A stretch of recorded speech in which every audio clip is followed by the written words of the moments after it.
시청자 여러분 안녕하십니까? 하루의 뉴스를 정리해드리는 YTN 뉴스나이트입니다. 어제 체포된 김용 민주연구원 부원장, 곧 구속영장도 청구될 분위기인데 체포영장에 적시된 대선 자금이란 표현 때문에 앞으로 수사 결과에 따라서 매우 큰 파장이 일 수도 있어 보입니다. 자, 민주당이 강력 반발하면서 오늘 대검 국감이 있는 법사위는 아수라장이었는데 그런데 사법 리스크가 현실화되면서 민주당 의원들 사이에 미묘한 온도차도 감지됩니다. 관련 내용들 잠시 뒤 나이트 포커스에서 다뤄보고 정진영 앵커가 오늘의 주요 뉴스부터 정리해드립니다.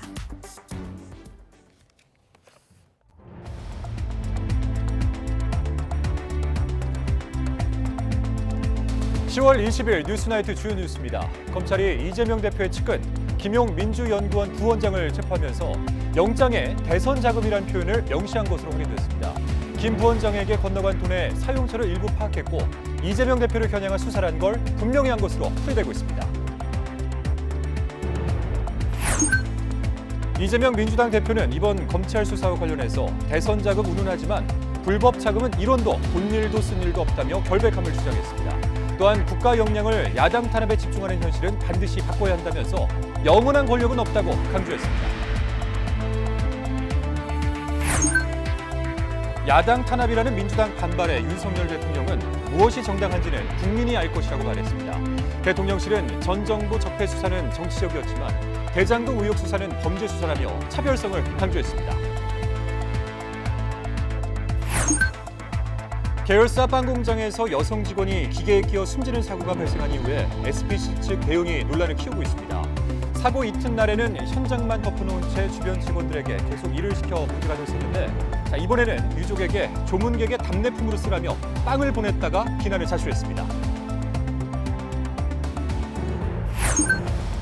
최근 서울시 농수산식품공사의 신입사원 공채 필기시험 법학과목에서 문제가 잘못 출제돼 일주일 만에 재시험을 치른 것으로 확인됐습니다.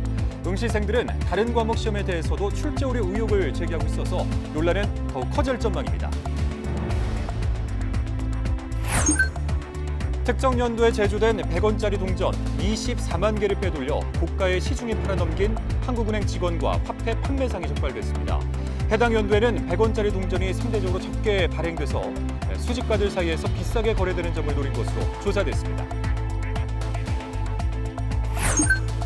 일본의 올 상반기 무역 적자가 우리 돈으로 105조 원을 넘어서 역대 최대 규모를 기록했습니다. 에너지가 급등뿐 아니라 계속되는 엔화 가치 하락이 적자폭을 키운 것으로 분석되고 있습니다. 네, 어제 이재명 더불어민주당 대표의 최측근 김용 민주연구원 부원장을 체포한 검찰, 이르면 오늘 밤 안에 구속영장을 청구할 방침인데요. 자, 김용 민주연구원 부원장 체포영장에는 김 부원장이 수수한 돈이 대선 자금이라는 표현으로 적시된 것으로 확인되면서 파장이 큽니다. 자, 검찰이 김 부원장에게 건너간 돈의 사용처를 일부 파악했고 이재명 대표를 겨냥한 수사라는 걸 분명히 한 셈입니다. 첫 소식 손효정 기자입니다. YTN이 확인한 김용 민주연구원 부원장의 불법 정치자금 수수 혐의 관련 영장에는 김 부원장이 대장동 일당에게서 거액의 돈을 건네받은 정황이 구체적으로 담겼습니다. 검찰은 김 부원장이 민주당 대선 후보 경선을 앞둔 지난해 4월부터 8월까지 유동규 전 성남도시개발공사 기획본부장에게서 현금 8억 원을 수수했다고 적시했습니다. 이 돈은 대장동 개발 이익을 가져간 천화동인 4호소 유주 남욱 변호사가 마련해 여러 차례 정민용 변호사를 통해 유 전 본부장에게 전달됐고 최종적으로 유 전 본부장이 김 부원장에게 돈을 건넸다는 게 검찰의 판단입니다. 검찰은 이들이 돈을 주고받은 장소로 천화동인 4호 사무실과 대장동 사업 자금 세탁용으로 세운 유원홀딩스 사무실 등을 지목했습니다. 무엇보다 검찰은 김 부원장이 받은 8억 원의 성격을 대선 자금이라고 못 박았습니다. 김 부원장에게 흘러간 불법 자금이 결국 이재명 민주당 대표의 선거 자금 명목이었다고 의심하는 겁니다. 자금 흐름을 따라가던 검찰이 문제의 돈이 어디에 어떻게 사용됐는지 일부 파악한 것으로 풀이됩니다. 이재명 불법 대선 자금 수사 이렇게 봐도 되겠습니까? 일단 불법 자금 수수 부분에 대해서 수사를 하고 그 자금의 성격이라든지 이런 부분에 대해서도 또 사용처나 하는 것도 수사가 이루어질 것이라고 생각하고 있습니다. 검찰의 이러한 판단은 특히 유 전 본부장의 진술이 결정적인 단서가 된 것으로 알려졌습니다. 검찰은 구체적인 자금 흐름과 관련해선 수사가 한창 진행되고 있다면서도 유 전 본부장 진술 외에도 관련된 모든 증거를 확보하기 위해 최선을 다했다고 설명했습니다. 또 법원에서 체포영장이 발부된 만큼 어느 정도 김 부원장의 혐의가 소명된 것으로 판단한다고 덧붙였습니다. 김 부원장을 체포해 강도 높은 조사를 진행한 검찰은 체포 시한인 내일 오전 안에 구속영장을 청구할 방침입니다. YTN 손유정입니다. 네, 자, 속보 한 가지 전해드리고 가겠습니다. 영국은 물론 세계 금융시장에 큰 혼란을 일으킨 감세안 발표의 후폭풍에 시달려온 리즈 트러스 영국 총리가 사임하겠다고 밝혔다고 로이터 통신이 보도했습니다. 자, 트러스 총리의 사임 발표에 앞서서 지난주 감세안 실책의 책임을 물어서 사실상 경질된 최측근 쿼지 콰탱 재무장관에 이어서 정치적인 동지였던 수엘라 브레이버먼 내무장관도 어제 돌연 사임을 했었는데요. 자, 트러스 총리는 한국 시간으로 오늘 밤 이와 관련해서 기자회견을 열어 사임을 공식 발표할 예정이다. 이렇게 로이터 통신 등이 전했습니다. 자, 자세한 소식이 들어오는 대로 다시 전해드리겠습니다. 네, 검찰이 이재명 대표 측근의 대선 자금 수사를 본격화한 직후 유동규 전 성남도시개발공사 기획본부장이 석방된 것을 놓고 이런저런 뒷얘기가 나오고 있습니다. 검찰은 구속돼 있던 유 전 본부장과 동거녀를 만나게 한 것은 사실이지만 필요한 조사를 위해서였다면서 회유 의혹은 거듭 부인했습니다. 오히려 공범 측에서 회유를 시도한 정황이 있다. 이렇게 역공에 나섰는데요. 우철희 기자가 전해드립니다. 유동규 전 본부장은 불법 대선 자금 의혹 수사에 물꼬를 튼 결정적인 역할을 한 것으로 알려졌습니다. 382일 만에 구치소를 나왔는데 공교롭게도 더불어민주당 이재명 대표의 복심인 김용 민주연구원 부원장이 체포된 바로 다음 날입니다. 그럼 그거 목적으로 8억원 김용 부원장에게 제공하신 건가요? 검찰 압박행위 있었어요?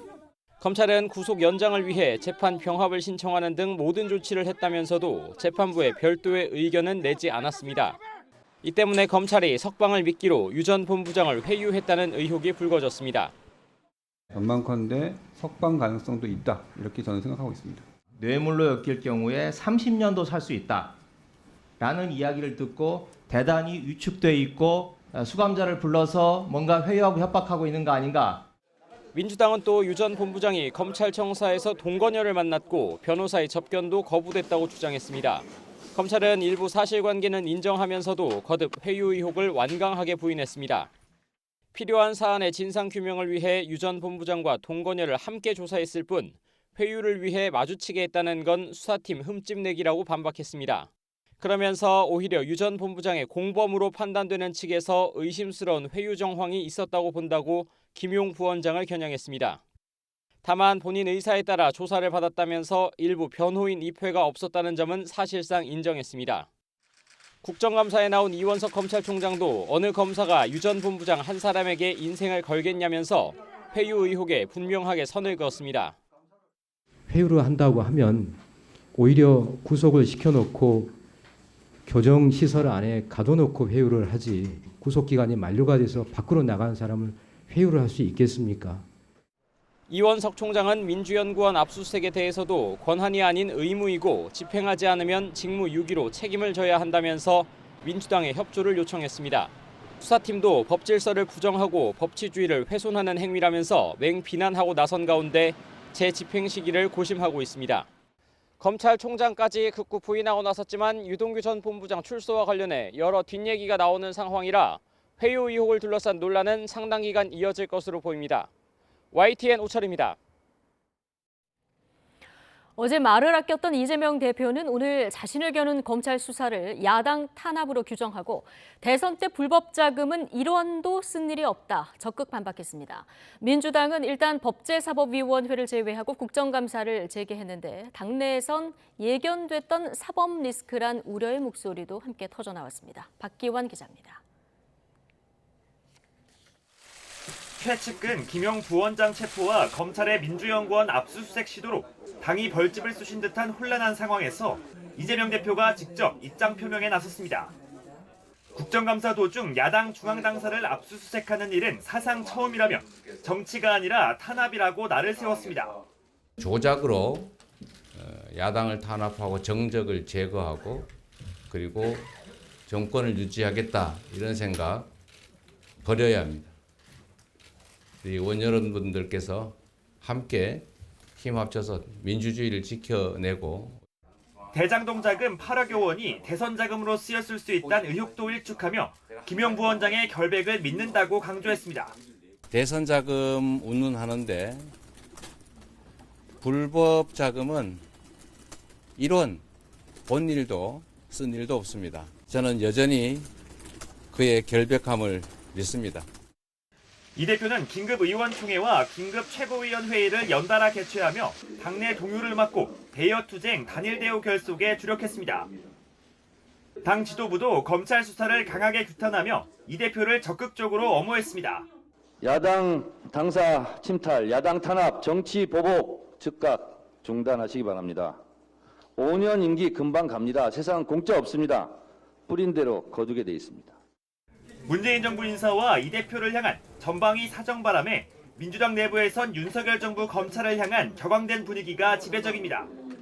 하지만 당 일각에선 예견됐던 사법 리스크가 표면화했다는 우려의 목소리도 나오기 시작했습니다.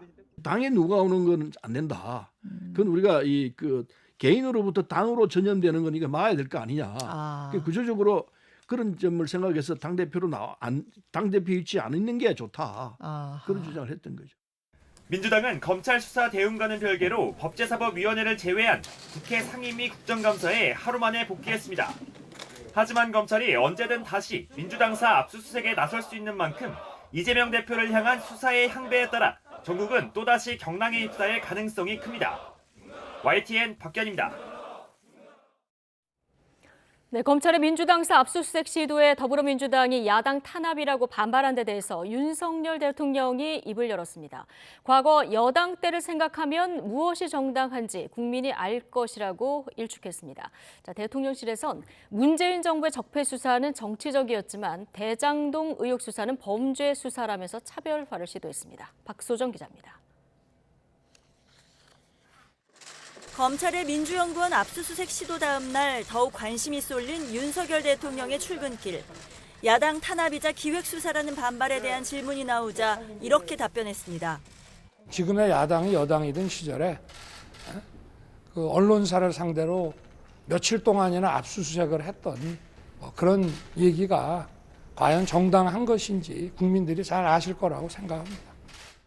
한마디로 일축한 건데 문재인 정부 때 이른바 검언 유착 사건으로 종편인 채널A를 검찰이 강제 수사했던 것을 언급한 것으로 해석됐습니다. 대통령실은 당시 있지도 않은 일을 권력기관이 수사한 부분을 회고한 것으로 이해했다고 부연했습니다. 야당 탄압 사례로 언론사 사건을 든 것이 의아하다는 질문에 대통령실 고위 관계자는 YTN 통화에서 대통령이 검찰총장 시절 워낙 잘 알던 사건이라 머릿속에 있었던 것 같다고 설명했습니다. 또 압수수색 상황을 듣고 대통령이 깜짝 놀라기도 했다며 보고받지 않은 점을 강조했습니다. 이른바 사정 컨트롤타워 역할을 하던 민정수석실이 없어진 효과이자 예전 정권들과 확연히 다른 점이라는 겁니다.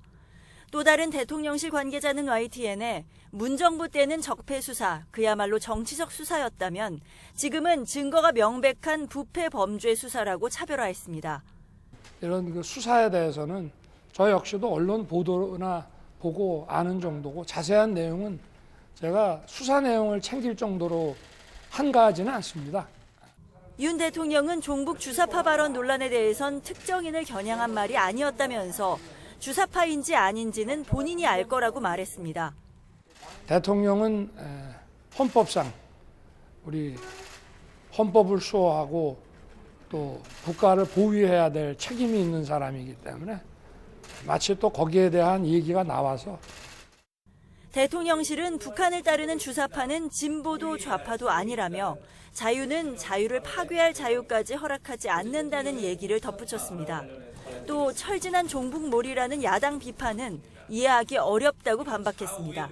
YTN 박소정입니다. 여당인 국민의힘도 민주당이 검찰의 민주연구원 압수수색을 저지한 데 대해서 법치주의에 대한 정면 도전이라며 총공세를 폈습니다. 떳떳하다면 문을 열고 검찰의 압수수색에 응하라고 거듭 압박했습니다. 엄윤주 기자입니다. 전날 민주당의 국정감사 중단 선언에 예정됐던 충청 현장 비대위 회의를 취소한 국민의힘 지도부는 일제히 민주당과 이재명 대표를 향해 포문을 열었습니다. 보복 수사라고 주장하는 민주당이 떳떳하다면 압수수색을 막을 이유가 없다고 꼬집었습니다. 민주당이 떳떳하다면 물리력을 동원해서 민주연구원 부원장의 사무실에 대한 압수수색을 막을 이유가 없는 것 아닙니까? 민주당은 민주당사를 즉각 개방하고 정당한 법 집행에 응해 주셔야 할 것입니다. 특히 물리력으로 검찰의 압수수색을 거부한 건 법치주의와 민주주의에 대한 정면 도전이라고 날을 세웠습니다. 애초 구린 게 많아서 민주당이 필사적으로 막는 것이 아니냐는 말까지 나왔습니다. 정치적으로도 본인들에게 뭔가 구린 것이 많아서 저렇게 막는구나 하는 인상을 국민들에게 줄 뿐만 아니라 자신들의 존립 근거조차도 부정하는 일입니다. 비판의 화살은 국정감사 도중 용산 대통령실 앞에서 기자회견을 연 민주당 법사위원들에게도 날아갔습니다. 민주당이 이재명 대표를 구하기 위해 명운을 걸었다며 직격탄을 쐈습니다. 번지수가 틀려도 한참 틀렸다. 민주당이 이재명 대표의 민주당 명운을 다 건 정치 도박의 판돈 생각에 판단력이 흐려졌다고 밖에 볼 수 없다. 검찰의 민주연구원 압수수색 등을 놓고 여야는 한치 양보도 없는 신경전을 벌이고 있습니다. 수사가 속도를 내는 만큼 여야의 대치 전선은 더욱 가팔라질 전망입니다. YTN 엄윤주입니다. 네, 이재명 대표 측근 등에 대한 검찰 수사를 놓고 정치권 공방이 이어지는 가운데 여야의 대치 전선은 대검찰청 국정감사장에서도 펼쳐졌습니다. 보복 수사라며 거세게 항의한 민주당 의원들이 불참하면서 반쪽 국감이 됐습니다. 김태민 기자입니다. 검찰의 민주연구원 압수수색 시도 이튿날 대검찰청에 대한 국회 국정감사 현장은 시작과 동시에 아수라장으로 변했습니다. 지난 9월 2일 본회의에서 국정감사 실시의 건을 의결했습니다. 이에 따라 보복 수사란 손팻말을 든 민주당 의원들은 위원장석을 둘러싼 채 여당의 국감 단독 개시에 거세게 항의했고 제발 이런 식의 일방적이고 독단적인 국정 운영, 의회 운영 그만하십시오. 무슨 얘기를 하시는 거예요? 어떻게 똑같이 그러십니까? 국민의힘은 따질 게 있다면 정식으로 국감을 통해 검찰총장에게 따져 물으라고 되받았습니다. 질문하면 될 거 아니야? 질문하면 여러분이 하고 싶은 얘기를 총장한테 하세요. 거친 고성이 오가는 와중 선서를 마친 이원석 총장은 위원장석에 다가가려다 밀쳐지기까지 했습니다. 극심한 논란 끝에 국정감사는 30여 분 만에 중단됐고 감사중지를 선언합니다. 늦은 오후가 돼서야 민주당의 불참 속에 반쪽으로 열리게 됐습니다. 이어진 질의에서 여당은 검찰이 정당한 법 집행을 하고 있다는 점을 집중적으로 부각했고 야당 탄압을 이야기한다거나 없는 죄를 만든다거나 조작을 운운하는 것은 나가도 너무 나간 발언들이라고 생각을 합니다. 검찰의 권한이 아니라 법원에서 발부해준 영장을 반드시 집행해야 되는 저희의 책무이자 의무입니다. 같은 시간 야당은 용산 대통령실 앞으로 달려가 검찰의 조직적인 탄압 배후에 윤석열 대통령이 있는 것 아니냐고 항의했습니다. 이 전체적인 과정, 과연 한 개 지검장이 또는 검찰총장 단독으로 결정하고 판단하고 움직일 수 있는 것인가? 저는 아니라고 봅니다. 거대한 기획이 있는 것 아닌가라는 의심을 하게 되고 1년에 단 한 번뿐인 대검찰청 국정감사는 여야의 격렬한 대립 끝에 결국 파행 수순을 밟았습니다. 검찰은 영장 재집행 등 수사를 이어가겠다는 의지를 분명히 하면서 당분간 법사위는 여야 공방의 최전선이 될 것으로 보입니다. YTN 김태민입니다. 다음 소식입니다. SPC 계열 빵 공장에서 23살 여성 직원이 기계에 끼어 숨지는 사고가 발생했었죠. 자, 그런데 SPC 측의 대응이 연일 논란을 키우고 있습니다. 사고 이튿날에는 사고 현장만 덮어놓은 채 이 주변 직원들에게 계속 일을 시켜서 논란이 됐었는데, 자, 이번에는 빵을 만들다 가족을 잃은 유족들에게 조문객의 답례품으로 주라며 빵을 보내기도 했다고 합니다. 정말 왜 이러는 걸까요? 먼저 김태용 기자가 보도합니다.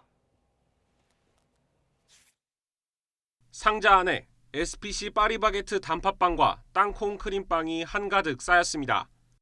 지난 15일 SPC 계열사 제빵 공장에서 샌드위치 소스를 만드는 작업을 하다 기계에 끼어 숨진 23살 여성 직원 빈소에 조문객 답례품으로 주라며 가져다 놓은 겁니다. 유족들은 분통을 터뜨렸습니다. SPC 그쪽 회사에서 일을 하다가 사망을 했는데 이걸 답례품으로 주라고 갖고 온 게 이게 말이 되냐. 그래서 제가 막 화를 냈거든요. 이게 인간적으로 이렇게 할 수 있는 거냐면서. 계열사 직원이 작업 중 숨진 사고가 발생한 뒤 SPC 측 대응은 연일 논란을 빚고 있습니다.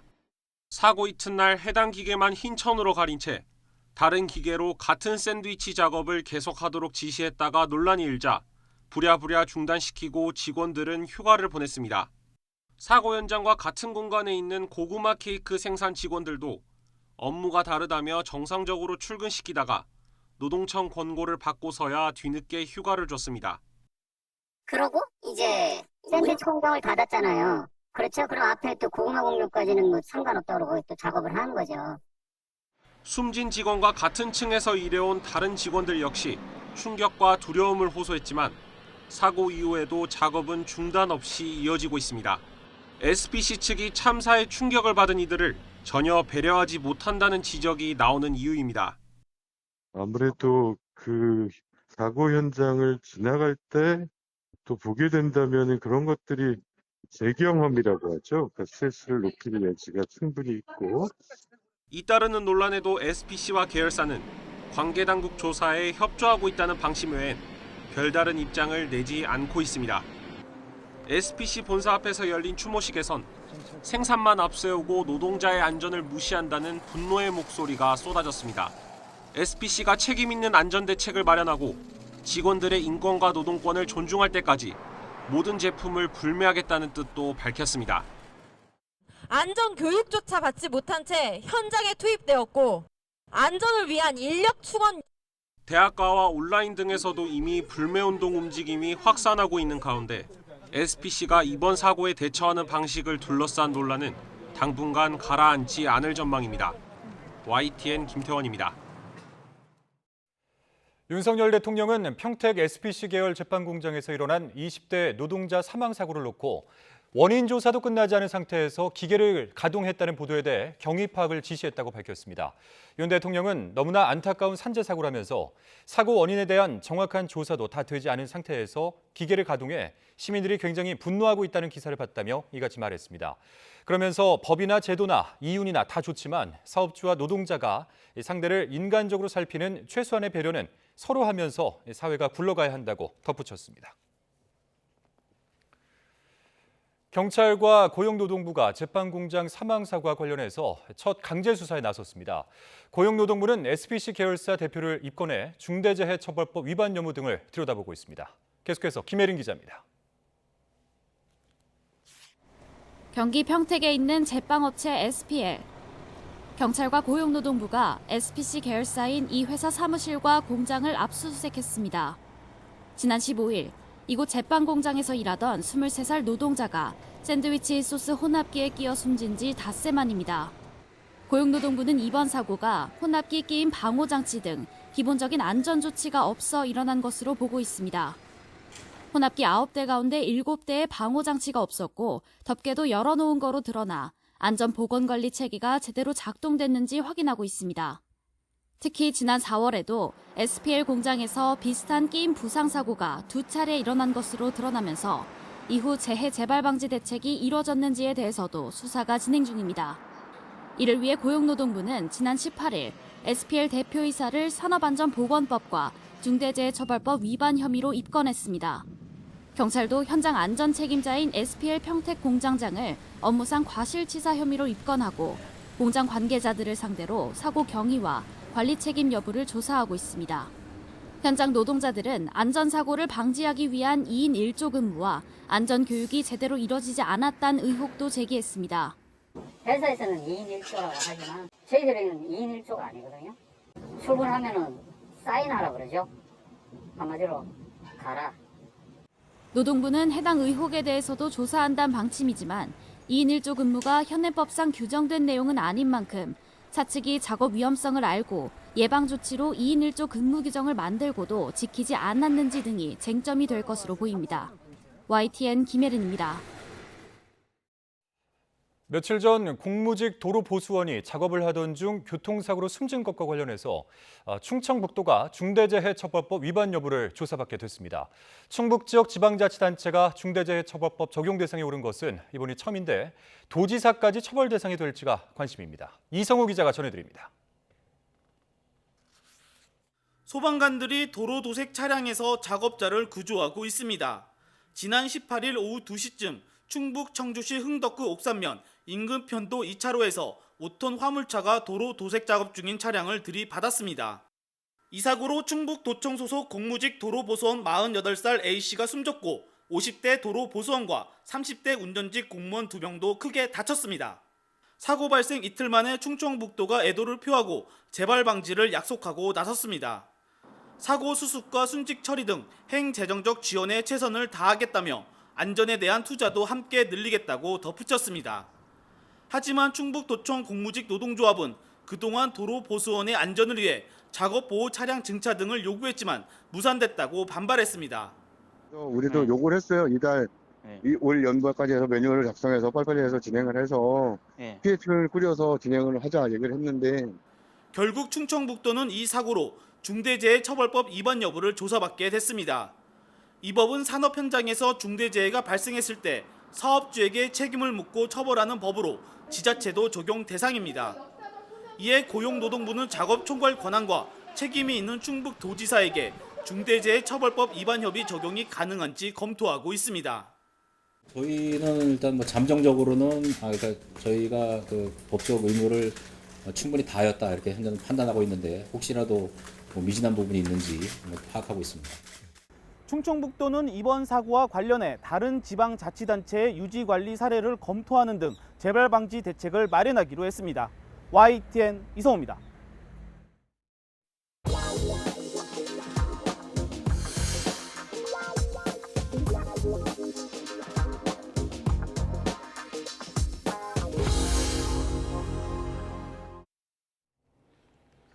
금리 인상과 거래 절벽 여파로 전국 아파트 가격이 2012년 조사 이후 사상 최대 낙폭을 기록했습니다.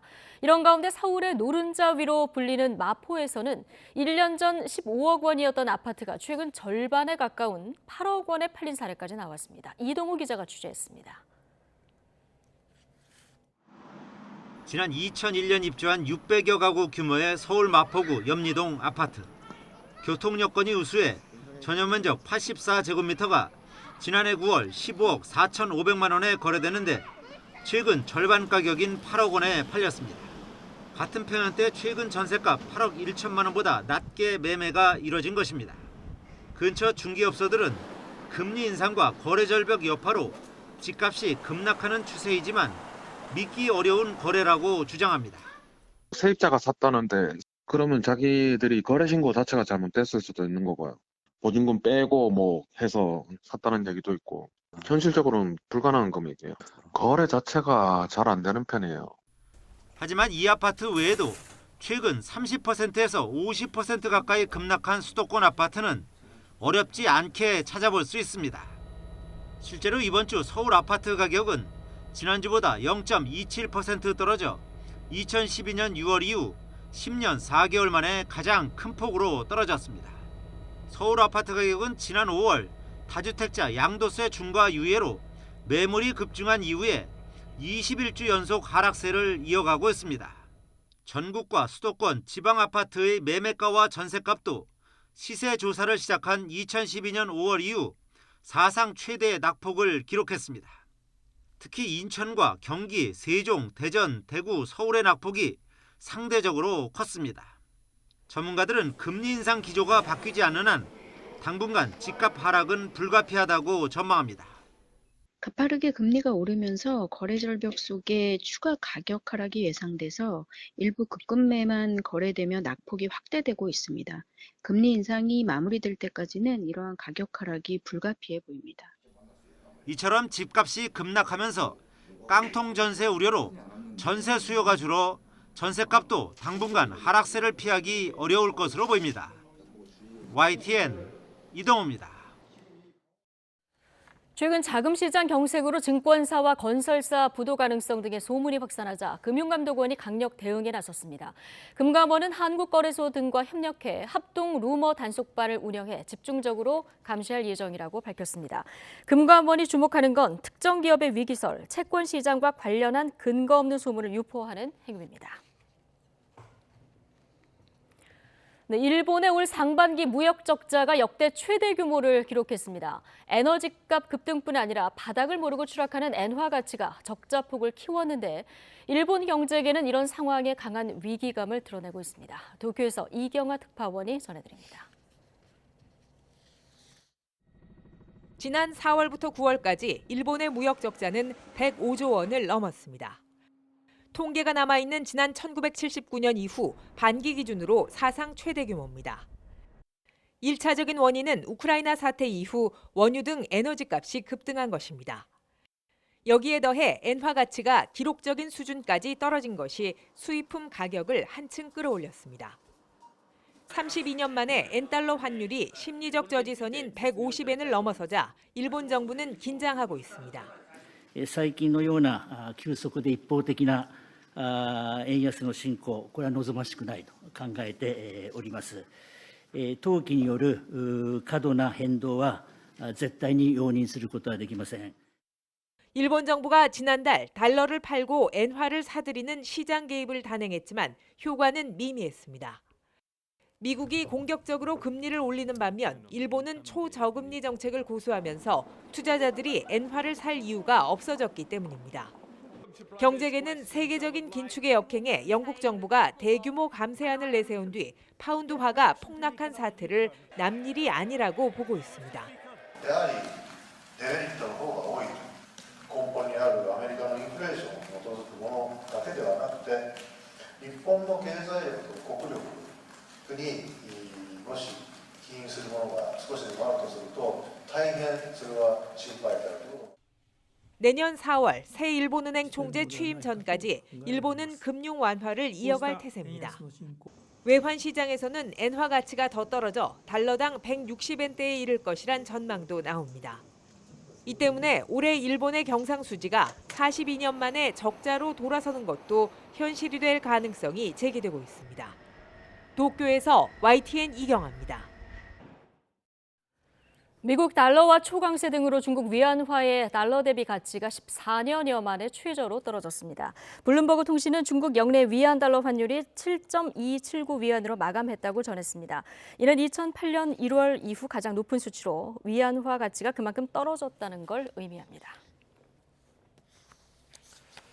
네, 일제강점기 때부터 전두환 정권 초까지 아이들을 강제로 연행해서 인권 유린을 저지른 선감학원과 관련해서 공권력에 의한 인권 침해라는 국가기관의 첫 판단이 나왔습니다. 피해자 대부분이 정신적, 육체적 고통에 시달리고 있는데 이미 지원 근거가 마련되어 있는데도 지원을 받지 못하는 실정이라고 합니다. 박정현 기자의 보도입니다. 불황아를 교화한다는 명목으로 일제강점기 설립돼 37년 동안 운영된 성감학원. 경찰에 의해 강제로 끌려갔던 아이들은 강제노역과 구타에 시달리고 성폭행까지 만연했다는 게 피해자들의 증언입니다. 그 몽둥이에 보면은 이 옹이가 튀어나온 부분이 있는데 그걸로 눈옆에를 맞아가지고 여기가 그냥 찢어져가지고 3번으로 꿰맸습니다. 거의 실명당할 뻔했는데 성감학원이 닫은 지 꼭 40년 만에 진실화해위원회는 공권력에 의한 중대한 인권 침해였다는 판단을 내놨습니다. 진상규명 과정에서 과거 기록보다 더 많은 아이들이 사망한 거로 드러나기도 했습니다. 시굴조사, 최근에 있었던 시굴조사인데요. 한 5기를 분묘를 발굴했습니다. 71호라고 쓰여져 있는 것은 그 성감학원의 동복의 그 철제 단추가 부식이 돼가지고 저렇게 됐고요. 생존해 있는 성감학원 피해자 대부분은 어려운 생활을 이어가고 있습니다. 어린 시절 제대로 된 교육을 받지 못했고 피해로 인한 심각한 정신적 고통을 겪고 있기 때문입니다. 실제 피해자 10명 가운데 4명 가까이가 기초생활수급자일 정도로 경제적으로 어렵습니다. 게다가 피해자 절반이 자살 시도를 한 경험이 있고 수면장애를 겪고 있는 경우도 90% 가까이에 이릅니다. 올해도 벌써 2명이, 한 분은 또 이제 생활고에 그냥 힘들어서 자살한 그런 경우가 있고, 해마다 이제 몇 분씩 이렇게 돌아가시는 것이 제가 성감학원을 사회에 알리면서 제일 안타까운 일입니다.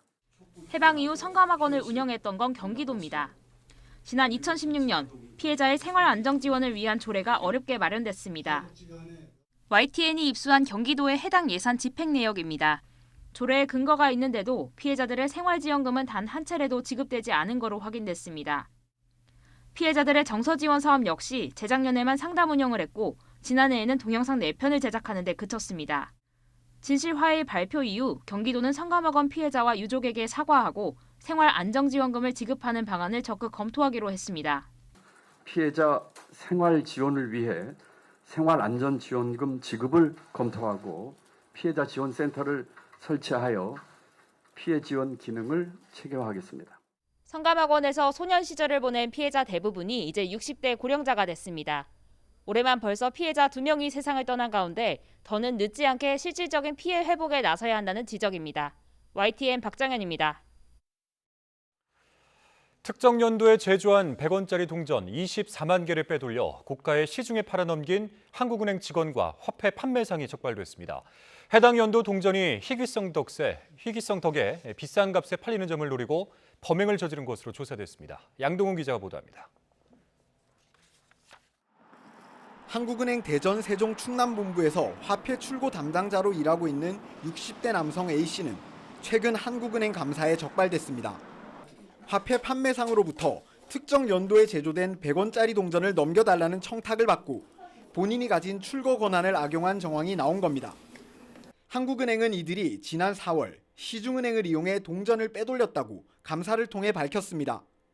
화폐 판매상이 시중은행에 대량으로 동전 교환을 요청했고 한국은행이 해당 은행에 동전을 내주는 과정에 A씨가 개입했다고 설명했습니다. 출고 규정을 어기고 2018년과 2019년에 제조한 동전 24만 개를 반출했습니다. 원래는 먼저 제조된 동전, 그러니까 2017년에 만든 동전부터 출고해야 하지만 보관 담당자에게 부탁해 출고 순서를 바꾼 거로 조사됐습니다.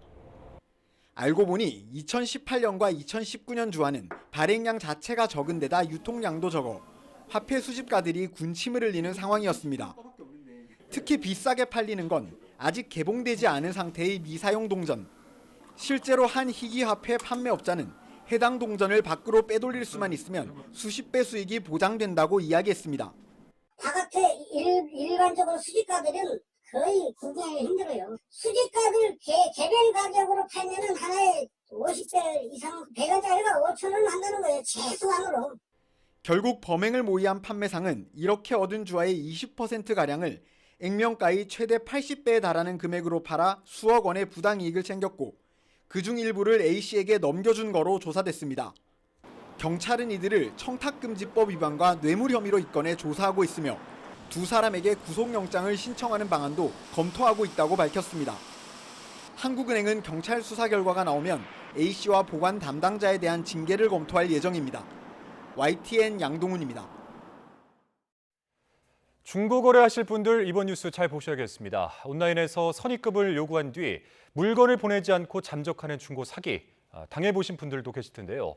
최근 같은 전화번호를 서로 다른 이름 10개로 돌렸으며 사기 행각을 벌이는 사례가 포착됐습니다. 접수된 피해 신고만 300건, 피해액은 무려 2억 원이 넘습니다. 안동준 기자가 보도합니다. 지난 13일 A씨는 인터넷 중고거래 사이트에서 최근 품절 대란을 겪고 있는 휴대전화 매물을 발견했습니다. 판매자는 1991년생 윤모 씨. 원가보다 싼 가격에 주민등록증을 확인하고 곧바로 선입금했지만 송장을 보내준다는 문자를 받은 뒤 연락이 끊겼습니다.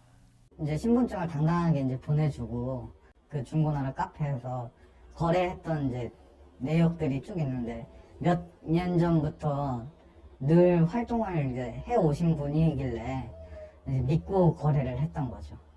사기가 의심돼 피해 신고 사이트에 검색해보니 이미 윤 씨에게 당한 사례가 여럿 있었습니다. 그런데 이상한 점이 발견됐습니다. 윤 씨 휴대전화 번호가 또 다른 중고거래 사기범으로 추정되는 사람들 번호와 정확히 일치했던 겁니다.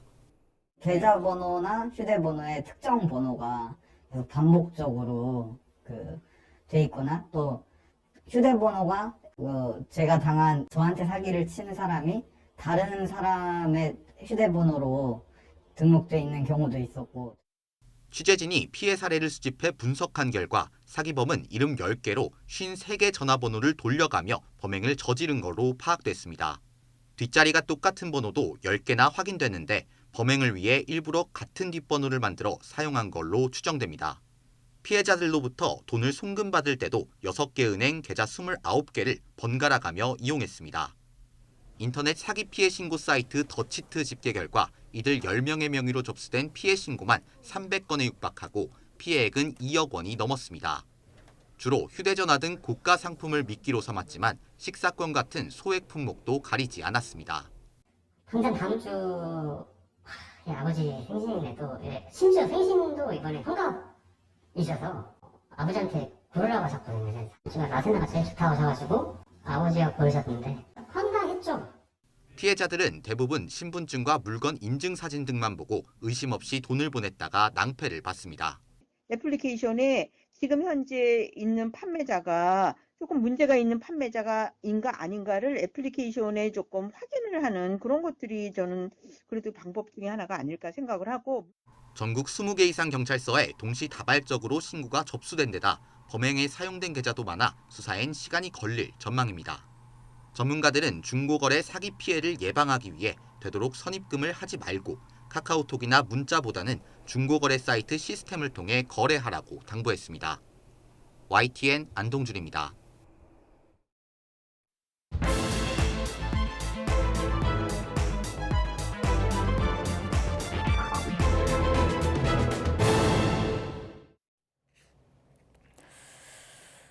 네, 정치권 관심 뉴스를 진단해보는 나이트 포커스. 오늘은 김종혁 국민의힘 비대위원 그리고 김준일 뉴스톱 대표 두 분 모셨습니다. 어서 오십시오. 안녕하세요. 예, 안녕하십니까. 검찰이 이재명 대표 최측근으로 꼽히는 김용 민주연구원 부원장을 체포해서 이틀째 지금 조사하고 있고요. 곧 구속영장 지금 청구될 분위기인데 검찰이 어느 정도 혐의를 입증할 걸 자신하는 이런 분위기예요? 아니 뭐 당연할 것 같아요. 왜냐하면 법원에서 체포영장을 발부했을 뿐만이 아니라 그 당사자에 대해서 그리고 그 자택 사무실에까지 이제 압수수색 영장을 발부했는데 그 사무실이라는 게 민주당 당사 안에 있는 거 아닙니까? 그렇죠. 거기에 민주연구원 부원장 이 사무실인데 법원에서 만약에 검찰이 압수수색을 당으로 나가면 굉장히 논란과 시끄러운 일이 벌어질 것이라는 사실을 모를 리가 없잖아요. 그런데도 압수수색 영장을 발부해 준 것은 분명히 법원의 입장에서 볼 때도 이거 혐의가 있는데 그 사무실에 가서 당 사무실 그 민주연구원 부원장실에 가서 뭔가를 뒤져봐야 된다라는 그런 필요성을 느꼈을 거예요. 그렇기 때문에 발부를 해준 거라고 생각을 하거든요. 그 지금까지 보면 대개 체포영장이 발부된 경우는 법원에서 범죄의 소명이 상당 부분 됐다고 생각될 경우에 발부를 하는 것이기 때문에 저는 아마 뭐 영장이 아마 내일 48시간이니까 내일 오전에는 이제 신청을 할 거라고 청구를 보는데요. 할 거고, 예. 발부되지 않을까 생각합니다. 발부되지 않을까. 발부되는 쪽에 이제 무게를 실어주셨는데 이건 좀 이제 두고 봐야 될 것 같고요.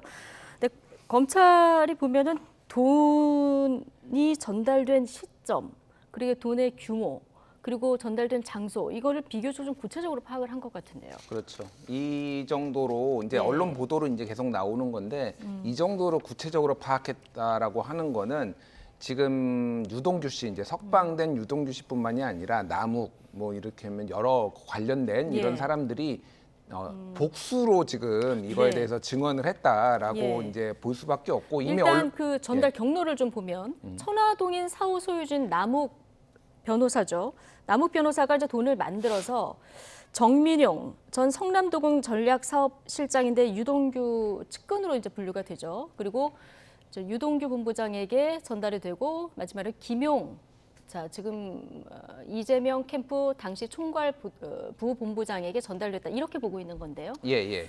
그러니까 요게 뭐 중간에 뭐 이모 씨, 뭐 측근 이모 씨에서 한두 명 더 있는데 네. 그건 중요한 건 아니고, 그러니까 요 앞단에가 그거예요. 김용이 유동규한테 돈 좀 가져와. 그러니까 유동규가 남욱한테 돈 좀 준비해. 네. 그러니까 요 앞단에 지금 생략된 거고. 그러니까 먼저 다음- 요구한 게 김용이 요구했다. 예. 그렇게. 그러니까 20억 원 정도를 요구를 했는데 그거를 한꺼번에 안 되니까 순차적으로 작년 4월에서 8월까지 이제 그게 돈이 이제 여러 차례 오갔는데 그 장소도 지금 뭐 특정 뭐 지하실 뭐 주차장 예. 이렇게 해서 대부분 CCTV가 없는 곳이라고 합니다. 아. 예, 그러니까 이건 어떤 뭐 증거를 남기지 않기 위해서 이렇게 했다라는 거예요.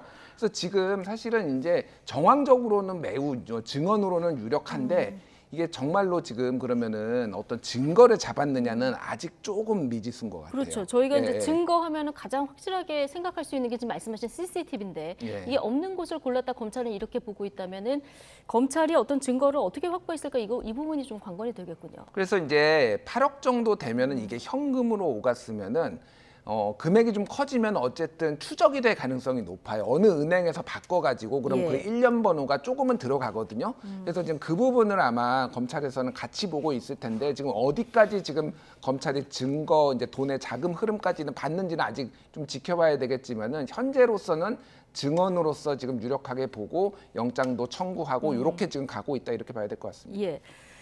남욱 변호사, 지금 돈을 처음에 만들었던 남욱 변호사는 대장동 개발 그 배당금을 1,000억 이상 그렇죠. 받은 인물이에요. 그렇다면은 만약에 이 돈이 진짜 이렇게 흘러 들어갔다는 게 입증이 된다고 하면 대장동의 그 불법 이익금이 대선 자금으로까지 갈 수 있다 이런 얘기가 될 수 있기 때문에 이게 파장이 만만치 않을 것 같습니다. 그렇습니다. 우리가 그 당군 일의 최대 비리라는 그 대장동 사건에 돈이 도대체 어디로 갔느냐. 이 김만배 씨가 천화동일 1호로부터 인출해간 현금 470억인가요? 그 돈은 또 어디로 갔느냐. 그리고 이제 남욱 씨가 4천억 이익 중에서 1,010억인가를 가져갔다는 거 아니에요. 근데 예. 그 돈은 또 어디 갔느냐. 이 사실은 모든 사건은 돈을 추적을 하는 게 가장 기본인데요.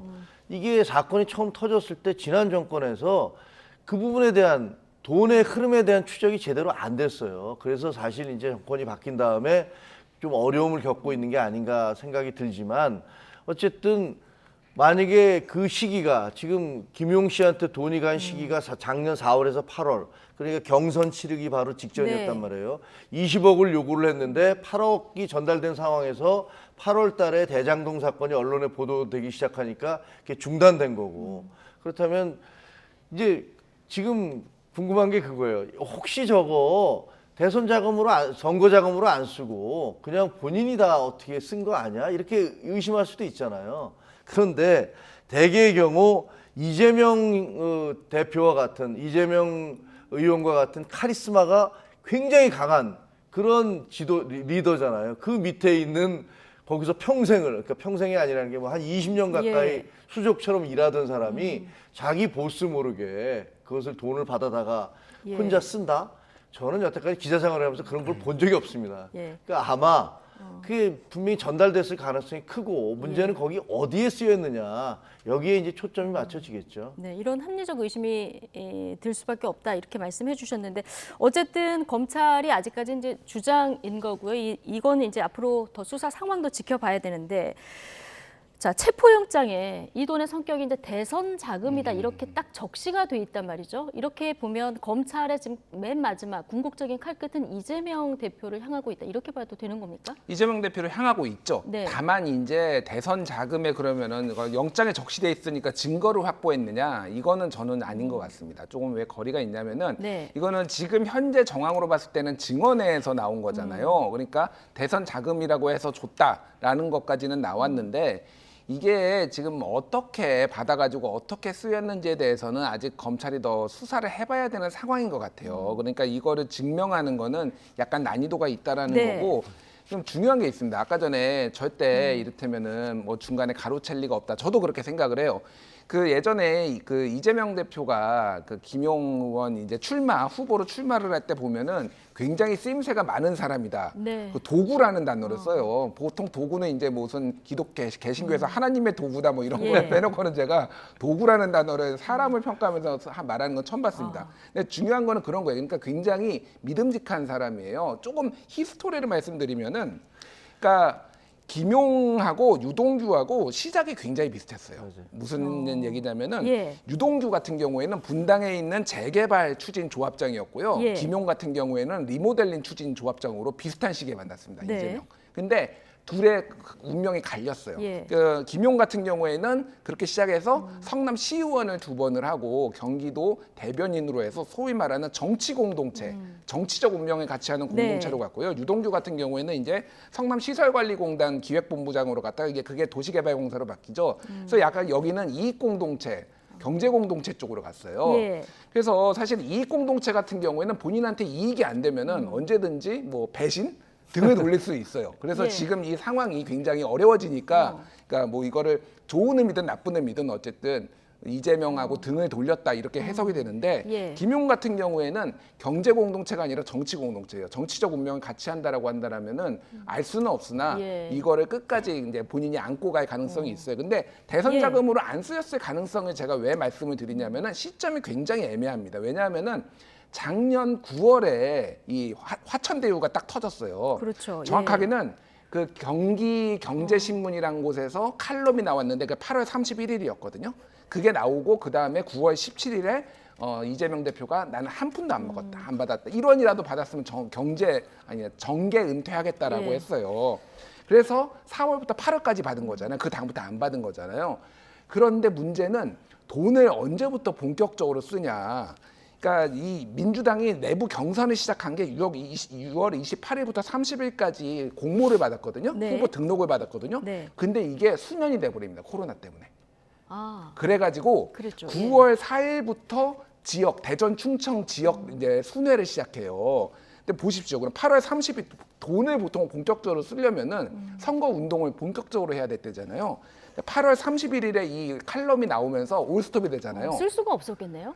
안 썼을 가능성도 배제를 할 수가 없어요. 그러니까 이게 그래서 검찰이 정말로 이거를 이제 증명을 할 수가 있느냐 이게 상당히 김용 다음 단계로 넘어가는 걸 증명할 수 있느냐 이건 좀 힘들 수 있다. 그러니까 뭐 이게 알 수 없어요. 그러니까 썼을 수도 있고 안 썼을 수도 있는데 아예 쓸 기회가 없어서 이런 그러니까 무리가 생길 돈이라서 아예 김용이 돈을 받았더라도 들고 있었을 가능성. 그렇게 된다면 검찰이 이재명의 혐의를 입증하는 거는 상당히 어려워질 수도 있다. 뭐 이런 이제 관측이 나올 수가 있는 거죠. 이재명 대표가 측근이라고 인정한 김용 부원장은 이제 정치 공동체로 묶여 있고, 그리고 측근이 아니다 이렇게 얘기한 유동규 본부장은 이익 공동체로 묶여 있다 이런 분석을 지금 또 해주셨는데. 김용 부원장 혐의 포착에는 오늘 자정이 석방된 유동규 전 본부장의 진술이 결정적인 역할을 한 것으로 보이는데요. 민주당은 검찰이 유 전 본부장을 회유 또 압박해서 진술을 얻어낸 게 아니냐 이렇게 의심하고 있죠. 이에 대한 검찰의 입장도 나왔는데요. 오늘 법사위에 출석한 이원석 검찰총장 발언 듣고 오시겠습니다. 회유를 한다고 하면 오히려 구속을 시켜놓고 교정시설 안에 가둬놓고 회유를 하지 구속기간이 만료가 돼서 밖으로 나간 사람을 회유를 할 수 있겠습니까? 이분은 종전에 검거될 당시에도 본인의 핸드폰을 집어던지고 극단적인 선택까지 시도했던 사람입니다. 도대체 누구를 회유를 한단 말입니까? 어떤 검사가 자기 인생을 유아무개라고 하는 한 사람에게 자기 인생을 걸 수가 있겠습니까? 저희 그렇게 수사하지 않습니다. 자, 어떤 검사가 이런 회유에 자기 인생을 걸겠냐. 이원석 총장이 매우 단호하게 발언하는 걸 지금 듣고 오셨는데 정치자금법 위반 혐의를 보면 기존 뇌물수수 혐의하고 비교해봤을 때 형량이 굉장히 낮습니다. 맞아요. 그러면은 민주당은 그래서 검찰이 유 전 본부장 석방을 조건으로 해서 뭔가 거래를 한 거 아니냐 이렇게 의심을 하고 있거든요. 저거는 아까 이원석 검찰총장이 얘기하듯이 기본적으로 논리가 말이 안 된다고 생각을 해요. 물론 이제 1억 이상 뇌물이면 10년 이상의 징역인가 뭐 이렇게 되잖아요. 정치자금법은 그거보다 작지만 이 뇌물 관계가 형성하려면 김용이라는 사람이 어떤 대가를 줄 수 있는지 그 부분에 대한 인과관계가 형성이 돼야 되잖아요. 근데 그게 아니고 그 돈을 지금 얘기는 20억을 달라고 했는데 선거를 해야 될 테니까 20억을 달라고 요구를 했다는 거 아니에요? 그러면 거기에 대해서 뇌물죄를 적용할 수가 있나요? 법률적으로? 제가 검사라면 지금 저 선거자금 달라고 예. 이렇게 줘서 제가 줬습니다. 뭐 제가 반대급부로 받은 건 없고 알고 지내는 사이인데 선거자금을 달라니까 줬습니다. 그런데 그래도 너는 이걸 뇌물죄로 집어넣어야겠다. 그러면 뇌물죄로 하면은 상대방하고 뭐 어떤 관계가 있는지 주고받음이 있었는지에 대한 입증이 있어야 되기 때문에 예. 그건 안 되니까. 그리고 지금 이원석 총장이 얘기하듯이 사람을 대개의 경우는 잡아놓고 안에서 회유를 하는 거지 밖에 나가서 그 사람이 마음 바뀌어서 뭐라고 떠들고 다닐지도 모르는데 거기에 대해서 밖에 내놓고서 회유를 한다? 그것도 좀 논리적으로 안 맞잖아요. 예. 그래서 제가 보기에는 저 사람들의 마음이 변했다고 보는 게 맞을 겁니다. 마음이 변했다. 예, 검찰이 분명히 얘기했을 거예요. 당신들 뭐 이렇게 하면 형 오래 살 겁니다라는 그런 얘기는 할 수 있겠죠. 하지만 이 사람들도 계산을 해봤을 거 아니에요. 예. 야, 내가 여기서 만약에 정권이 이재명 대표가 대통령이 되면은 좀 봐줄 줄 알았는데 대통령이 된 것도 아니고 그다음에 계속 우리는 이제 거리를 두면서 우리한테 모든 걸 다 떠넘기는 듯한 그런 분위기고 야, 여기서 우리가 있다가는 정말로 다 뒤집어 쓰고 정말 평생 감옥에 있어야 되는 거 아니야? 라는 두려움과 공포가 나름대로 있을 것이고 서로들 얘기도 했을 거예요. 야, 우리가 이럴 필요가 뭐가 있냐? 그냥 다 있는 대로 얘기하자. 이랬을 수 있다고 봐요. 그래서 그런 신경 변화가 이런 어떤 변화의 단초가 되지 않았나 이렇게 생각을 합니다. 예. 마음이 변했을 것이다. 이렇게 네. 얘기해 주셨고요. 앞서 마음이 변한 데는 이게 이익 공동체이기 때문에 그랬다. 그러면서 유동규 본부장 예를 들어주셨는데 그럼 남욱 변호사도 이익 공동체를 묶이는 겁니까? 그렇죠. 그러니까 남욱은 사실은 공동체라고 보기에도 예. 좀 그런 게 거기는 그냥 업자. 업자에 가깝고 예. 그러니까 유동규 같은 경우에는 공동체의 성격에 가까웠고 사실상 이재명의 한때는 측근이었으나 이제 측근으로 빠져나온 거고 뭐 여러 얘기를 들어보면은 이를테면 김문기 처장 같은 경우에 이제 고인이 됐잖아요.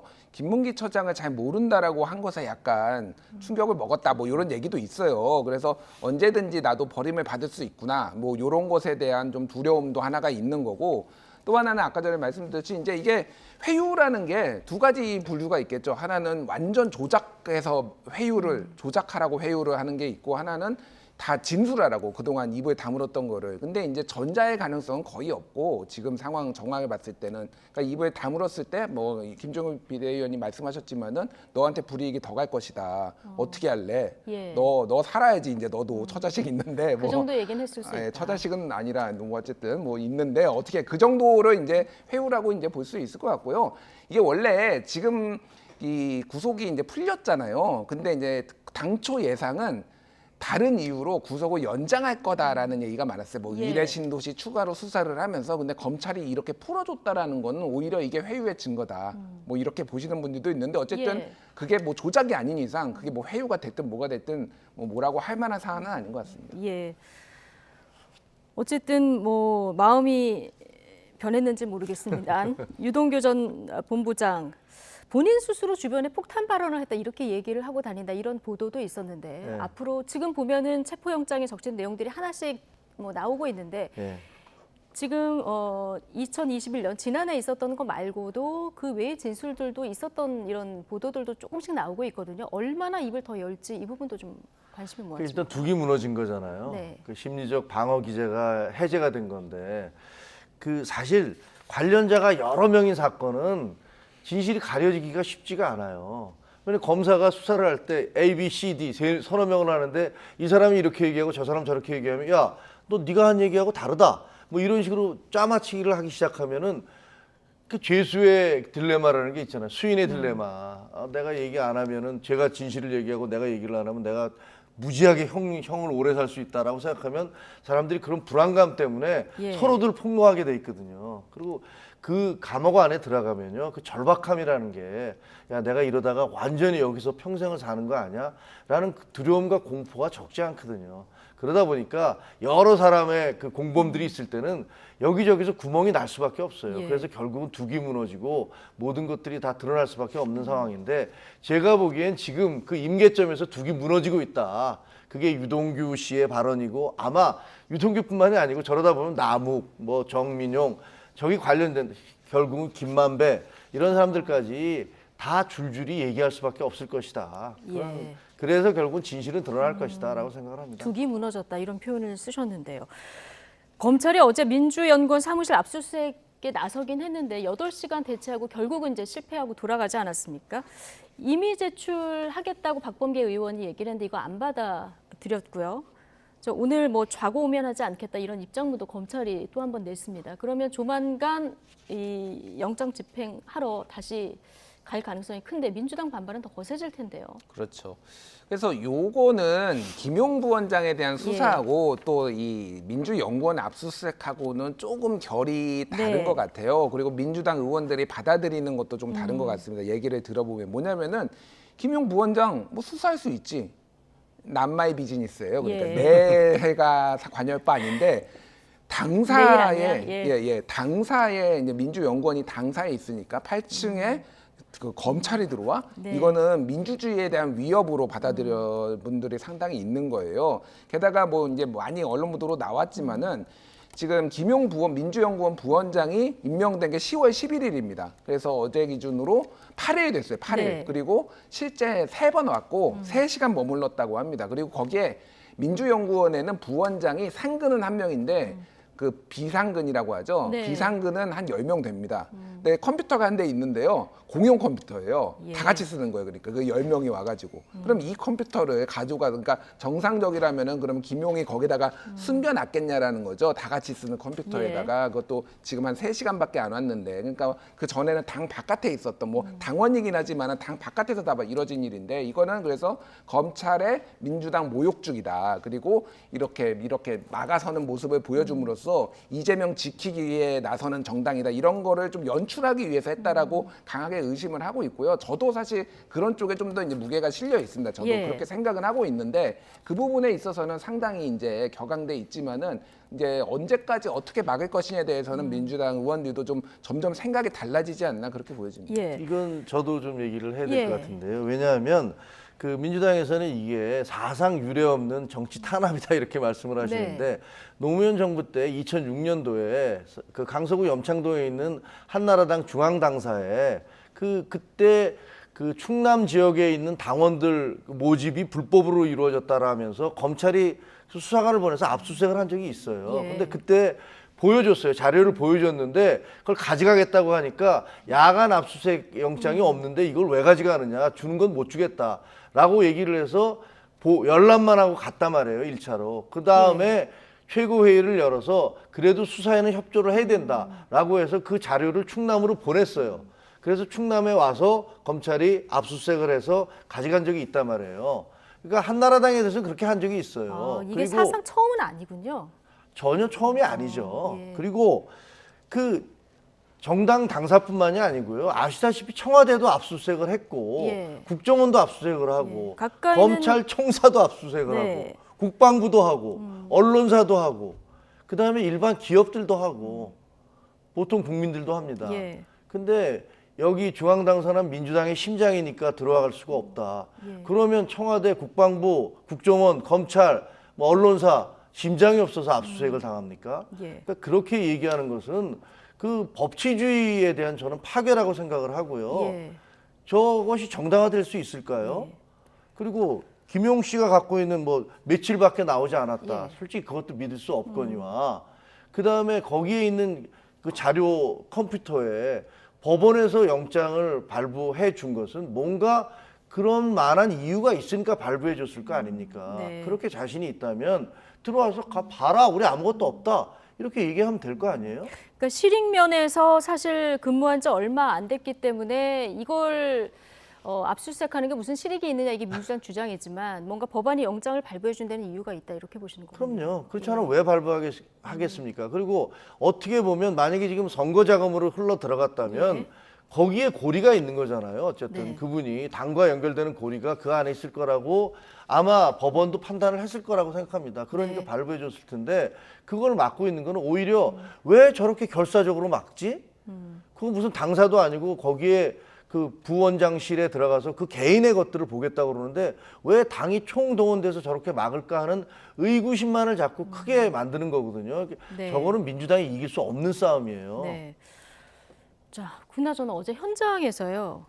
압수수색 과정에서 민주당 주철현 의원이 지금 가면 이미 다 치우지 않았겠냐 이런 얘기를 해서 담당 검사가 이게 굉장히 위험한 발언이다 이렇게 현장에서 이제 설전을 벌이는 모습을 많이들 보셨을 텐데 이거 좀 발언의 적절성을 떠나서 이 민주당에 득이 되는 발언은 아닐 텐데요.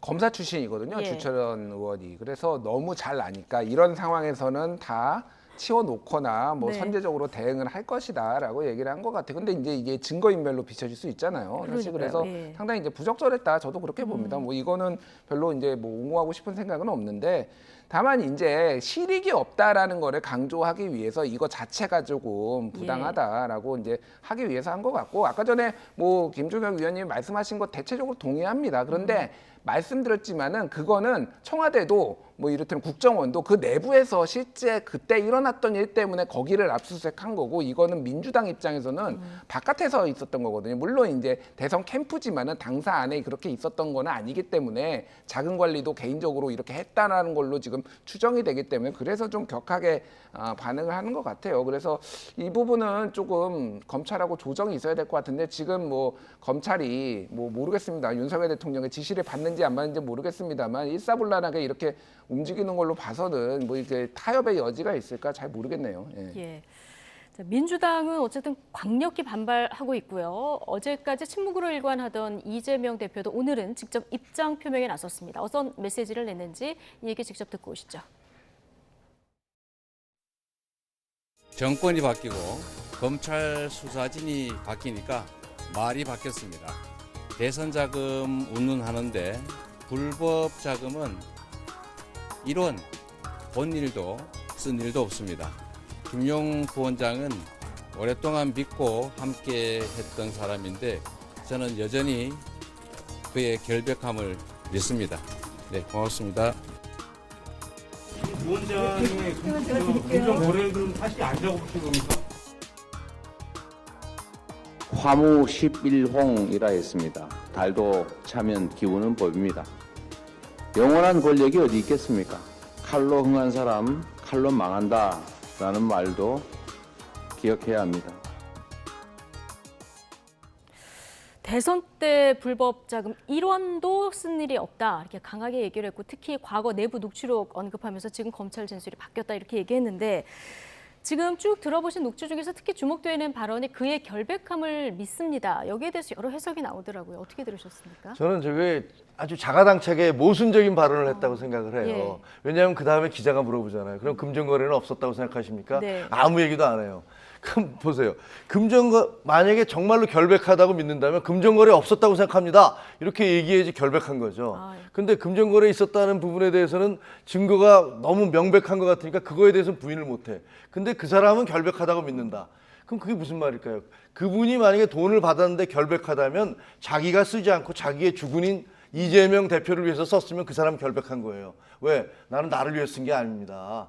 나는 내 보스를 위해서 썼습니다. 그러면 그 사람 결백한 거죠. 예. 근데 저분은 그게 아니잖아요. 이재명 대표가 얘기하는 것은 그런 의미에서 하신 건 아닐 거예요. 예. 그러니까 논리적으로 앞뒤가 안 맞는 거예요. 만약에 결백하다면 자기를 위해 이재명 대표를 위해서 돈을 썼으면 결백한 게 돼요. 근데 그게 아니면 결백한 게 아니잖아요, 그거는. 예. 그러니까 둘 다 말이 안 되는 거고 저 얘기는 또 무슨 다른 사인으로는 야, 내가 너 계속 이렇게 막아줄 테니까 너 결백하다고 계속 주장해. 라고 얘기하는 무슨 뭐 쉽게 얘기하면 가이드라인을 주시는 건지 뭔지 잘 모르겠지만 어쨌든 논리적으로만 보면 저 얘기는 모순된 것이다. 이렇게 예. 생각을 합니다. 김준일 대표는 어떻게 들으셨습니까? 이거 사실 한 줄 한 줄이 한마디 한마디가 다 분석할 가치가 있어요. 예. 짧게 말씀드릴게요. 네. 검찰 수사진이 바뀌니까 말이 바뀌었습니다. 라고 얘기했잖아요. 요거는 이틀 전에 사흘 전에 SNS에 공유하면서 강조했던 거예요. 네. 이제 증언들이 계속 바뀔 것이다. 그거는 성남 FC 관련해서 두산건설의 증언이 바뀐 거 대가성이 있게 줬다. 그런 거를 이제 공유를 했거든요. 네. 그러니까 이거는 지지자들한테 하는 얘기입니다.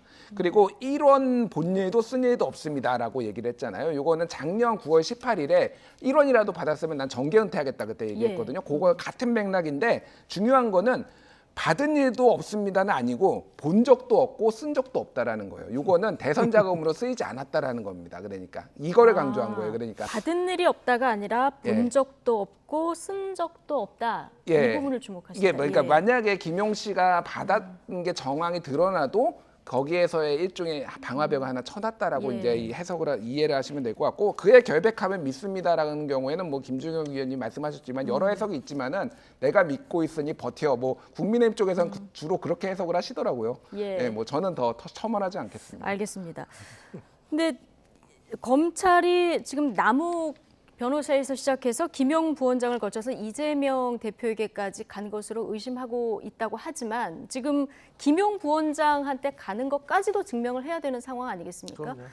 자, 그런데 어쨌든 김용 부원장까지도 입증을 하려고 했을 때 어쨌든 여기서 수사가 끝난다고 했을 때도 그러면 김용 부원장이 이 돈을 어디서 어떻게 썼는지 이 돈이 지금 어디에 있는지 이게 증명이 돼야 될 것 같은데요. 그렇죠. 예. 본인이 만약에 대선 자금으로 안 썼다. 그러니까 받은 예. 사실이 입증이 된다면 그 인풋이 있으면 아웃풋이 있어야 되잖아요. 입구가 있으면 출구가 있어야 되는데 예. 그 출구를 어디다 했을 것이냐. 근데 제가 아까 말씀드렸던 대로 김용 씨처럼 저렇게 충성 분신이니 뭐 예를 들면 최측근이니 이런 말씀을 듣는 20년 동안에 저렇게 충성과 신뢰를 보여온 분이 그 자기 보스 모르게 돈을 8억을 받아서 예. 자기가 처리했다라는 것 저는 뭐 믿을 수가 없고요. 그건 뭐 그럴 일은 없을 것이라고 생각하고 분명히 지금 아까 지금 김진일 대표 그 지적한 대로 그 이재명 대표가 이렇게 방어막을 치는 것 같아요. 본 일도 없고 내가 쓴 일이 없다. 예. 걔가 썼는지는 모르지만 뭐 이렇게 얘기할 수는 있겠죠. 그러면 모든 것들을 야 선거 자금 받아서 나 모르게 걔가 썼나 보다. 그렇게 그런 식으로 이제 빠져나가기 위해서 저런 말씀을 하시는 게 아닌가 싶기는 한데요. 저게 한두 푼도 아니기 때문에 저게 뭐 그 조사하다 보면 분명히 예. 돈의 용처가 나올 겁니다. 자, 이재명 대표 오늘 긴급 의총과 긴급 최고위를 열면서 단일 대우 결속에 주력을 하고 있고 뭐 당 지도부도 굉장히 적극적으로 엄호에 나섰는데 그런데 당 일부에서는 약간 결이 다른 목소리도 나오고 있습니다. 듣고 오시겠습니다. 유동규가 방아쇠를 당긴 거 아닌가 이런 생각도 들어요. 검찰이 이제 회유했을 거라는 생각이 들죠. 너 앞으로 뭐 10년, 20년 산다 이랬을 때 그 두려움을 안 느낄 사람이 있겠습니까? 타협을 하더라도 거짓을 말하는 거하고 타협을 해서 진실을 말하기 시작하는 건 다르잖아요. 진실의 일부분을 보여준 것으로 봐야죠. 저는 이재명 대표를 직접 만나가지고 이런저런 문제가 나올 가능성이 있다. 그러니까 그건 우리가 당에서 맡아서 막을 테니까 대표로 나오지 마라. 그런 주문을 제가 했었죠. 이런 사태를 저는 예견하고 있었습니다. 지금 민주당 내 강경파 모임에서는 압수수색이 위법하다 이렇게 주장하면서 공수처가 검찰을 수사해야 된다 이런 주장까지 나오고 있는 상황인데요. 지금 서른 의원 얘기 들어오셨지만 이게 예견된 일이어서 내가 당대표 나올 때 개인의 리스크가 당의 리스크가 될까 봐 나오지 말라고 했다 이런 얘기까지 했거든요. 이런 분위기가 얼마나 민주당 내에서 되는지. 일단 서른 의원 같은 경우에는 예. 지난 대선 경선 과정에서 이낙연 후보 캠프에 있으면서 뭐 가장 먼저 저격을 하셨던 분이잖아요. 그래서 뭐 대선 본선 과정에서는 이제 좀 화해를 하는 듯 했지만은 가장 먼저 이제 문제 제기를 하시는 분이고 네. 지금 민주당 의원들이 굉장히 혼란스러워해요. 예. 이거를 그러니까 어떻게 스탠스를 잡아야 될지 예. 아까 말씀드렸지만 당사 압수수색에 대해서는 다 같이 분노하고 있는데 이재명 대표와 관련된 김용 부원장의 수뢰까지 우리가 이거를 옹호해야 돼? 라는 것에 대해서 조금 거리를 둬서 어제 저녁 분위기 다르고 오늘 아침 분위기 다르고 오늘 저녁 분위기 지금도 또 네. 달라졌습니다. 그래서 전체적으로 보면은 이게 당내 갈등으로 번질 가능성이 매우 높아지고 있어요. 그래서 조금 지금 예를 들면은 이거와 관련해서 적극적으로 옹호를 하면서 목소리를 내는 민주당 의원이 없습니다. 페이스북 같은데 예를 들면 옛날에 뭐 조국 사태라든지 뭐 예. 문재인 대통령 수사라든지 그러면 막 분노하잖아요. 막 쓰잖아요. 근데 아무도 없어요 지금. 이게 약간 어제 저녁, 오늘 아침, 오늘 저녁 분위기가 다 다르다. 예, 그리고 친문 의원들을 중심으로 좀 이거에 대해서 거리감을 둬야 되겠다라는 게 분명히 움직임이 있어서 예. 만약에 이제 이재명 대표가 물론 정치 자금을 뭐 썼다 이것까지 가면은 뭐 완전히 이제 그거는 뭐 이제 진짜 확실한 건데 김용이 수뢰한 것까지만 가도 아마 당대표 내려와야 되지 않느냐 당을 위해서 예. 이런 목소리를 내실 분들이 지금 약간 줄을 섰다. 그런 요 정도. 분위기가 감지가 된다. 예, 지금 제가 뭐 취재한 바로는 좀 그렇습니다. 예. 자, 민주당 분위기는 좀 취재해 오신 얘기 들어봤고요. 어쨌든 여야 대치 전선은 좀 더 가팔라지는 상황이고 오늘 법사위 보면은 뭐 아수라장인 상황이었었는데 어쨌든 이제 연말까지 얼마 안 남았고요. 입법 처리할 것도 많고 예산안도 처리해야 되는데 국회는 어떻게 되는 겁니까? 아니 근데 민주당에서 예. 원래 오늘 이제 국감을 전부 보이콧하겠다라는 그런 분위기가 강했는데 네. 결국은 그게 잘 안 됐잖아요. 예. 선회하면서 이대로 그 아까 이제 김준일 대표가 취재한 내용이 저는 정확하다고 생각을 해요. 전재수 의원이 이거 좀 이상하지 않아?라고 하면서 주식 투자에 대해서 먼저 비판을 했고 거기에 대해서 뭐 안민석 의원이 갈치냐, 뭐 너희 가족을 잡아먹냐, 뭐 이런 얘기했더니 또 그 대왕갈치지 너희가라고 얘기하면서 당내 갈등이 막 이렇게 불거지고 있잖아요. 지금 그 서른 의원이 계속적으로 그 경선 과정에서부터 잘못하면 후보가 구속되는 사태까지 올 수 있다라고 그렇게 경고까지 날렸었어요. 그리고 그런 부분들에 대해서 선거 과정이니까 다들 얘기는 안 했지만 속으로는 그런 불안감들을 다 갖고 있었단 말이에요. 우리가 봐도 정말 조금 문제가 있는데 대장동 성남 FC 변호사비 대납 뭐 한두 가지가 아니잖아요. 저거 어디선가는 터질 텐데 이런 공포와 두려움이 있었단 말이에요. 근데 이게 현실로 된 거예요. 현실이 됐으니까 거기에 대해서 그 대놓고 이제 그 이재명 후보를 막아서 과거의 조국 시위처럼 조국 수호 시위처럼 서초동에 몰려가서 그런 시위는 있을 수 없을 거라고 생각을 하고요. 그다음에 무엇보다 지금 이재명 대표께서 몰라 제가 그렇게 봐서 그런지 모르지만 얼굴 표정이 너무 안 좋아요. 자신감이 없어요.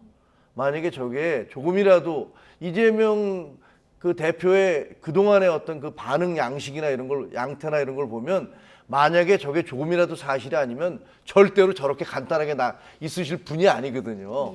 이건 뭐 제 개인적인 판단입니다.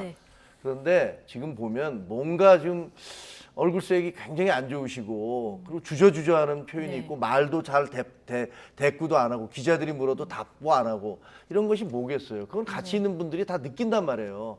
아 이게 뭔가 좀 문제가 있구나. 그래서 제가 보기에는 민주당이 일사불란하고 통일된 그런 대응을 하기는 결코 쉽지 않을 것이다. 그리고 국회에서도 뭐 국회를 다 보이콧한다든가 이건 여론의 비난 때문에 그렇게 못 하실 거예요. 김종익 의원의 이제 개인적인 어떤 추론, 평가까지 좀 듣고 왔는데 개인적인 판단입니다. 예. 민주당 내 분위기가 그렇다고 하면은 지금 김용 부원장 구속영장 곧 청구가 될 거고 이 발부 여부가 그럼 1차적인 기점이 되겠네요. 저는 뭐 거의 90% 이상 확률로 지금 발부될 거라고 봅니다. 왜냐하면 증거인멸 우려가 있고 도주 우려는 잘 모르겠습니다. 근데 지금 정황적으로 너무나 명백한 것들이 있기 때문에 실제 뭐 어디까지 확인이 되는지는 봐야 되지만은 이거는 발부된다라고 봐야 될 것 같습니다. 그래서 그 이후에 이제 수사 과정들을 좀 지켜봐야 될 것 같아요. 오늘 대통령도 출근길에 질문받고 한마디를 하셨는데 야당이 여당이던 시절에 언론사를 상대로 압수수색했던 이 점을 언급을 했고요. 그러면서 이런 얘기들이 이제 정당한지 국민들이 아실 것이다. 이렇게 이제 대답을 했습니다. 어떻게 들으셨습니까? 일단 뭐 제가 그렇게 한가하지 않아서 수사 내용에 대해서 다 보고받지 않는다고 말씀하셨는데 수사 내용 너무 잘 아시더라고요. 뭐 이런 내용 저런 내용까지 너무 잘 아셔서 그냥 다 보고받았는데 뭐 이렇게 말씀하시지 항상 좀 거리를 두시려고 하더라고요. 근데 한가하지 않아서 주목을 하셨고. 예, 뭐 내로남불 정치권의 내로남불 뭐 이거에 대해서 지적을 하신 것 같은데 뭐 김웅 의원이 이제 고발 사주 문제로 김웅 의원실 압수수색했을 때 또 국민의힘 의원들 또 어떻게 국회의원실 압수수색하냐면서 열심히 이렇게 연대하고 그러셨거든요. 그래서 뭐 어느 정당이 잘했다 잘못했다 뭐 이렇게 따지기는 어려운 것 같고 민주당 쪽에서도 좀 합리적으로 이 부분은 풀었으면 좋겠습니다. 자, 대통령 지지율을 좀 살펴볼까요? NBS 국정 지지율로 저희가 여론조사 결과를 좀 보실 텐데요. 2주 전하고 이제 비교를 했을 때 대통령 긍정평가는 2%포인트 올라서 31%가 됐고요. 그리고 부정평가는 6%포인트 떨어져서 59%가 됐습니다. 어쨌든 여론조사는 이제 추이를 보는 건데요. 하락세에 있었을 때에서 이제 더 오르냐, 떨어지느냐, 이것도 이제 보는 어떤 기준이 되는데, 자, 이 여론 흐름 어떻게 보십니까?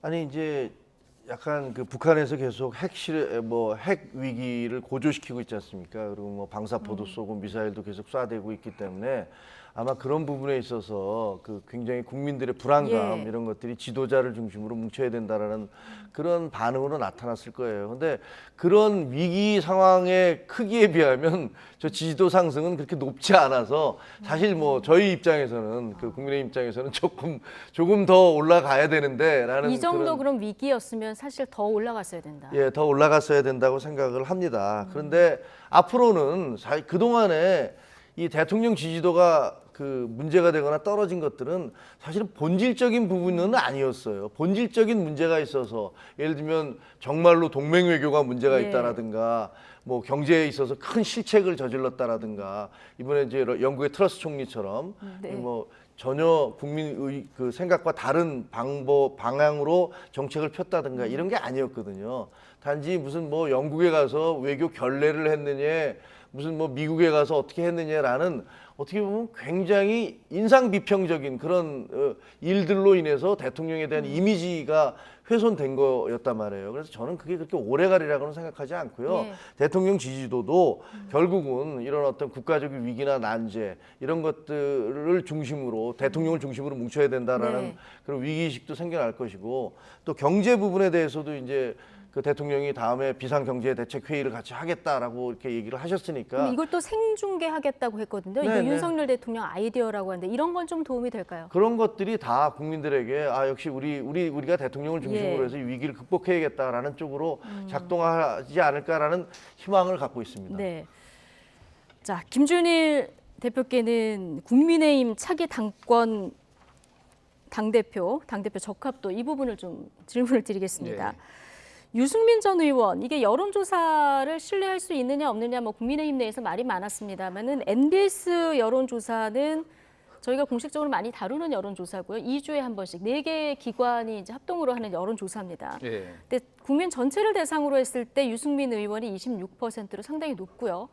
보수층, 이념 성향이 보수층인 대상으로 했을 때도 유승민, 나경원, 안철수 비슷비슷하게 나타납니다. 다만 이제 국민의힘 을 지지하시는 분들 사이에서는 나경원 의원이 23% 그리고 유승민 의원이 11% 이 정도 나타나는데 어떻게 보십니까? 뭐 저거는 그 전에도 일관되게 비슷하겠죠. 수치만 좀 다를 뿐이지 유승민 의원이 전체적으로 봤을 때는 예. 항상 최근에는 계속 1등을 했잖아요. 그래서 저게 아주 다른 조사다라고 생각하지는 않고 중요한 거는 이제 이게 MBS 조사 같은 경우에는 전화 면접이거든요. 그래서 모름 무응답이 많아요. 지금도 보시면 알겠지만 여기를 다 합쳐도 거의 절반 가까이가 빠져 있습니다. 지금. 그러니까 이 상황에 대해서 관심이 덜하거나 아직 예. 유보적인 분들이 많다라는 거예요. 그 얘기는 뭐냐면은 한번 바람이 불면은 이게 어떻게 변할지 모른다. 지금 유승민 바람이 아직은 안 불었어요. 유승민 바람이 서서히 불려고 왜냐하면 윤석열 대통령에 대한 반감, 보수층의 반감 때문에 밑에서 끓고 있는데 이거를 만약에 더 이제 유승민 바람이 불게 하는 방법이 있죠. 이를테면은 뭐 당심으로 100%로 만든다. 뭐 이제 축구로 얘기하면 골대 옮기는 거 뭐 이런 얘기에 비유하거든요. 예. 그런 식으로 뭔가 유승민을 견제하려고 뭔가 국민의힘에서 몸부림을 치면 칠수록 오히려 그러면 오히려 유승민 바람이 불 것이다 이렇게 보시는 거예요? 그럼 여기 이 상황에 대해서 주목도가 상당히 올라가거든요. 예. 그러면 지금 대한보수의 어떤 그런 것 때문에 바람이 불 수가 있어서 네. 저는 정정당당하게 좀 가시는 게 낫지 않나. 뭐 이래저래 머리 써봤자 결국 뭐 별로 뭐 재미 못 보실 거예요. 예. 네. 당원 투표 비율이나 역선택 방지 조항 이런 걸 넣을수록 유승민 바람이 불 것이다 이렇게 전망을 하셨어요? 저는 정말 이해할 수 없는 게 네. 저희는 지금 당권 경쟁 전당대회 일정이 하나도 나온 게 없거든요. 예. 언제 어떻게 할 거라는 얘기도 전혀 없어요. 근데 일정은 안 나왔는데 그 대표 후보군으로 불리시는 분들 발언들은 계속 나오고 있었어요? 아니 그렇죠. 누구든지 본인이 이제 당권에 생각이 있는 분들은 다 얘기를 할 수 있는 거겠죠. 근데 저게 무슨 공식적으로 우리가 전당대회를 언제 하겠다라든가 이래서 신호탄이 올라간 것도 아닌데 사실은요. 저희는 어떤 생각을 하냐면 이거는 그 우리 당과 그리고 대통령에 대해서 약간 이렇게 그 디스한다 그러나요? 뭐랄까? 약간 공격하는 그 우회적으로 그 공격하는 수단으로 여론조사를 쓰고 있는 게 아닌가라는 그런 약간 서운함이 있어요. 왜냐면 지금 무슨 전당대회 일정이 잡힌 것도 아니고 누가 나와서 공식적인 선언을 한 것도 아닌데 마치 무슨 대통령 되자마자 다음 대통령은 누가 됐으면 좋겠습니까? 라고 물어보는 것이 여론조사를 할 수는 있죠. 네. 그러나 그것을 정상적인 여론조사라고 얘기할 수는 없거든요. 저는 지금 최근에 특히 이제 약간 좀 진보 성향의 여론조사 하는 쪽에서 계속 저런 여론조사를 내서 공표를 하는 것은 오히려 대통령실과 그리고 국민의힘을 공격하기 위한 하나의 수단으로 지금 저게 이용되고 있는 게 아닌가라고 생각이 들어서 상당히 좀 보수 정당의 입장에서 섭섭한 부분이 있고요. 그런 부분 좀 섭섭하다. 예. 아, 그렇죠. 그리고 지금 저거는 아니 정치가 생물인데 한 달 뒤도 모르는데 지금 일정도 잡히지 않은 그런 전당대회에 대한 저런 여론조사를 자꾸 하는 그런 의도가 뭔지를 모르겠어요. 근데 말씀하신 대로 차기 대권 주자 그 선호도도 여론조사를 하기 때문에. 예. 아니, 그러니까 아무리 그래도 6개월 안에 할 거 아니에요. 내년 4월쯤에는 할 거 아니에요. 6개월 안밖에 안 남았는데 여론조사하는 게 이상한가요? 오히려 굉장히 김종혁 비대위원께서 이상한데 좀 불편함을 호소하시는 게 아닌가. 아, 그럼 이재명 대표 지금 저렇게 됐으니까 저 차기는 누가 될까 이렇게 물어볼 수는 없잖아요. 물어보면 저는 좀 재밌을 것 같습니다. 아, 그래요? 개인적으로, 예. 여론조사 그거 할까요? 자, 어쨌든 지금 그 당원 투표비율을 얼마나 할 것인가. 이 친윤계 의원들은 이걸 좀 높이자 이런 주장이 많은 것 같고, 근데 오늘 안철수 의원이 어떤 얘기를 했냐면 민심 비율을 낮추면 이건 중도층과 멀어지는 거다. 그리고 만약에 100% 당원 투표하려면 대통령이 임명하면 되지 이런 얘기 했거든요. 어떻게 들으셨습니까? 아니 이제 저게 의원들마다 다 다르잖아요. 예를 들면 조경태 의원 같은 경우는 야 무슨 저 당대표를 뽑는데 왜 여론조사를 그렇게 많이 반영을 해? 무슨 법적 근거가 있어? 사실 전 세계적으로 볼 때 여론조사에 무슨 당대표를 뽑는데 여론조사를 도입하는 것은 없거든요. 근데 더구나 이제 민주당 같은 경우는 책임 그 대의원 그리고 책임 그 권리당원이라고 그러죠. 거기는 권리당원 그리고 일반 당원 여론조사 비율이 굉장히 낮았어요. 근데 저희는 이제 그런 거 다 필요 없이 그냥 책임 당원과 그다음에 여론조사 그렇게 해서 뭐 7대3 뭐 이런 식으로 했었으니까 이런 부분들에 대해서는 당권의 생각이 있으신 분들마다 각자의 이해관계에 따라서 다양한 얘기를 하는 거예요. 그럼 뭐 얘기할 수 있죠. 뭐 당원이니까 자기 나름대로는 얼마든지 권리가 있고 얘기할 수 있는데 거기에 따라서 뭐 이 사람이 이렇게 얘기했다, 저 사람이 저렇게 얘기했다, 또 저 사람은 그 반대로 얘기했다. 이건 그냥 경마식 보도에 불과한 거고요. 나중에 정확히 경선을 어떻게 할 것이다라는 일정이 잡히고 나면 거기에 따라서 아마 제가 비상대책위원회 위원이기 때문에 비상대책위원회에서는 이 공정한 선거를 하려면 각 주자들이 주장하는 것들을 어떻게 공통의 어떤 공통 분모를 만들어서 어떻게 하면 공정한 경선을 치르게 할 것인가 이걸 준비할 거예요. 일정이 잡힌 다음에 구체적으로 그렇죠. 얘기가 될 것이다. 얘기를 해주셨는데요. 자, 어쨌든 정당은 선거에서 이겨야 되는 거 아니겠습니까? 그렇습니다. 그런데 만약에 당신 100%뭐 이렇게 올릴지 안 올릴지 지금 일정도 안 나왔다고 하셨으니까 어떻게 될지 모르겠습니다만은 이렇게 되면은 좀 안철수 의원 말대로 좀 어떤 그 중도층에서는 좀 멀어지는 게 아닌가 이런 지적도 많이들 하십니다. 민심을 이기는 당심은 없다. 뭐 이런 얘기가 있잖아요. 지금 최근에 국민의힘은 뭐 도로한국당 이런 얘기 나오고 있잖아요. 당심 100%로 한번 해보시면 뭐 결과를 알겠죠. 예, 어떻게 되는지 한번 추천드리겠습니다. 일정이 나온 다음에 다시 질문드리도록 하겠습니다. 나이트 포커스 오늘은 김종혁 국민의힘 비대위원 그리고 김준일 뉴스톱 대표 두 분과 함께했습니다. 고맙습니다.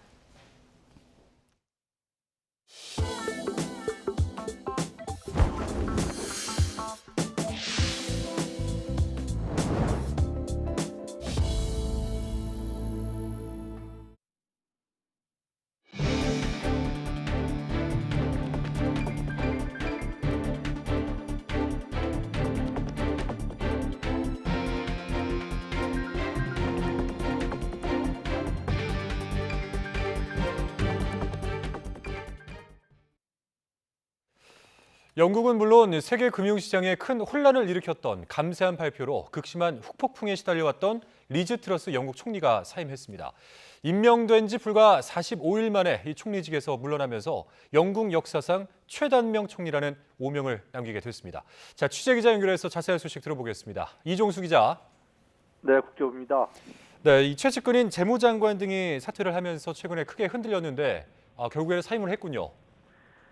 예, 그렇습니다. 트러스 총리는 우리 시간으로 오늘 밤 다우닝가 총리 관저 앞에서 기자회견을 열어서 사임을 표명했습니다.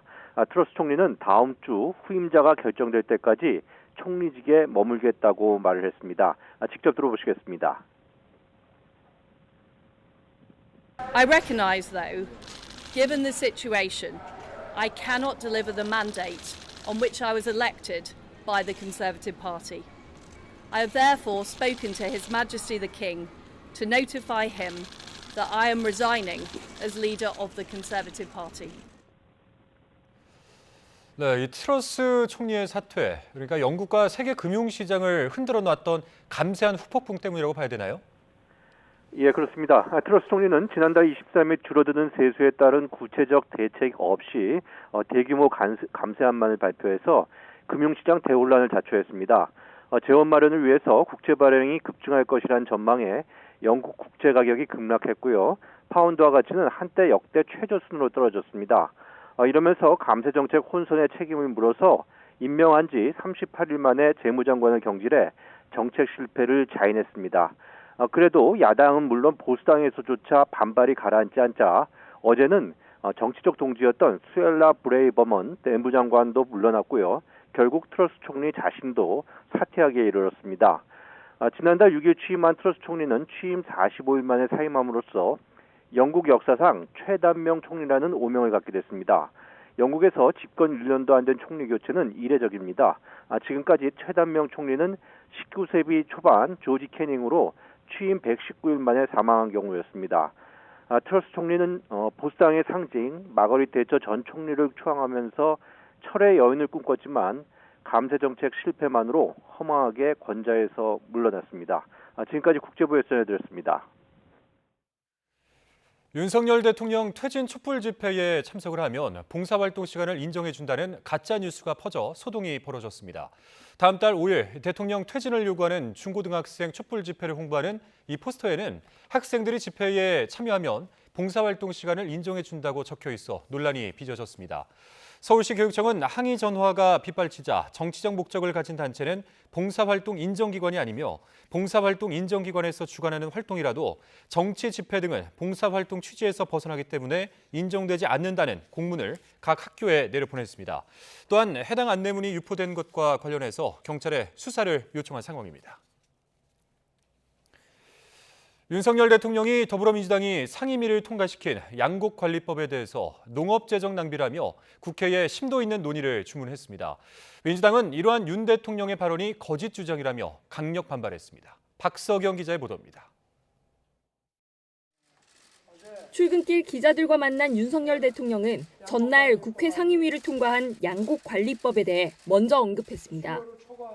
민주당이 비용 추계도 없이 통과시켰다며 정부가 의무적으로 쌀을 사면 공급 과잉이 심해지고 농업 재정도 낭비된다고 비판했습니다. 심도 있는 논의를 해달라 당부했는데 사실상 반대 뜻을 분명히 전한 셈입니다. 정부의 재량사항으로 맡겨놔야지 수요와 공급의 격차를 점점 줄여가면서 우리 재정과 농산물의 낭비를 막을 수가 있습니다. 국회에서 조금 더 심도 있는 논의를 해주기를 당부드립니다. 윤 대통령은 쌀값 폭락을 막기 위해 정부가 올해 역대 최대 규모로 쌀을 격리했다는 사실도 언급하며 이렇게 정부 재량으로 해야 수요와 공급 격차를 줄여 재정이나 농산물의 낭비를 막을 수 있다고 강조했습니다. 대통령실 역시 윤 대통령의 발언에 힘을 실었습니다. 대통령실 관계자들은 YTN에 예산은 한정된 만큼 농업진흥이나 지원 관련 재정이 부족해질 수 있다. 소비자들은 세금을 들이고 비싼 쌀을 먹게 된다고 말했습니다. 또 수요가 없으면 공급을 줄여야 하는데 의무적으로 사는 건 포퓰리즘이라고 지적했습니다. 반면 민주당은 농업재정 낭비를 언급한 윤 대통령의 발언이 거짓 주장이라고 맞받아쳤습니다. 논의 다른 작물을 재배하면 지원해주는 논타작물 재배 지원 사업과 병행하면 오히려 재정을 절약할 수 있다는 겁니다. 논타작물 재배 지원 사업에 재정을 투여하면 정부 여당이 주장하는 1조 원의 예산 없이도 쌀값을 유지할 수 있습니다. 이미 문재인 정부가 증명했습니다. 아울러 현 정부의 쌀 시장 격리가 골든타임을 놓친 사후 약방문에 불과하다고 덧붙였습니다. 양곡관리법이 법사위, 본회의 문턱까지 넘게 되면 대통령은 거부권을 행사할 수 있습니다. 대통령실은 아직 거부권 행사까지는 생각하지 않고 있다며 국회에서 잘 정리될 거로 기대한다고 밝혔습니다. YTN 박서경입니다. 카카오 먹통 대란 이후 정부와 정치권은 데이터 센터 관리에 국가가 개입할 수 있게 법을 바꾸겠다고 나섰습니다. 하지만 이미 2년여 전에 나왔던 법안을 재탕하는 수준이라 소 잃고 외양간 고친다 이런 비판이 나오고 있습니다. 권남기 기자입니다. 우선 카카오나 네이버와 같은 부가통신 사업자에 의무적으로 이중화를 시키는 방안이 거론됩니다. 이번 화재와 같은 재난에 대비해 같은 시스템을 2개 이상 준비하는 걸 법으로 강제하겠다는 겁니다. 올 연말 이전에라도 할 수 있으면 여야가 협의를 해서 우선적 법안으로 검토하도록 그렇게 하겠습니다. 해당 법이 통과되면 데이터 센터 안전관리에 정부가 관여하고 과징금까지 부과할 수 있게 됩니다. 정부와 여야 모두 적극적이라 법 통과 가능성이 크지만 업계는 반발합니다. 2년 전 비슷한 법이 나왔을 때 네이버와 카카오, 쿠팡 등의 회원인 인터넷 기업협회는 지나친 규제라며 반대한 바 있습니다. 카카오톡은 이제 국민 대다수가 쓰기 때문에 공공성을 지닌 서비스가 됐습니다. 대통령의 독과점 대응 발언으로 수면 위에 떠오른 온라인 플랫폼 공정화법, 이른바 온플법은 조금 더 셈법이 복잡합니다. 온라인 플랫폼 기업이 입점업체에 갑질하는 걸 막겠다는 게 주요 내용인데 자유를 내세운 정부와 추진 의지를 밝힌 야당의 온도차가 여전합니다. 업계는 플랫폼 기업이 갑의 위치에 있는 게 증명된 적이 없다며 거세게 반대하고 있습니다. 갈수록 온라인 플랫폼의 위상이나 위력이 더 커질 것으로 예상되기 때문에 이 부분에 대해서는 적절한 제도적 규율이 되지 않고서는 다만 이 같은 법안이나 논의는 이미 다 나왔던 것들이란 점에서 소 잃고 외양간 고치기란 비판이 나옵니다. 특히 데이터 센터 관리에 국가가 개입하는 법 개정안은 2년 7개월 전에 발의됐지만 당시 여야 모두 반대하며 폐기됐습니다. YTN 권남기입니다. 서해 공무원 피격 사건의 책임자였던 서욱 전 국방부 장관과 김홍희 전 해경청장이 내일 구속의 갈림길에 서게 됩니다.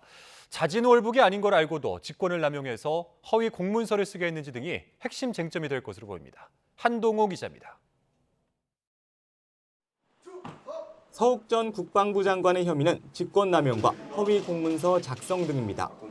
재작년 9월 고 이대준 씨가 북한군에 피살된 뒤 자진월북했다는 정부 판단과 배치되는 군사기밀을 군 정보망인 밈스에서 삭제하거나 합참보고서에 허위 내용을 쓰도록 지시했다는 겁니다.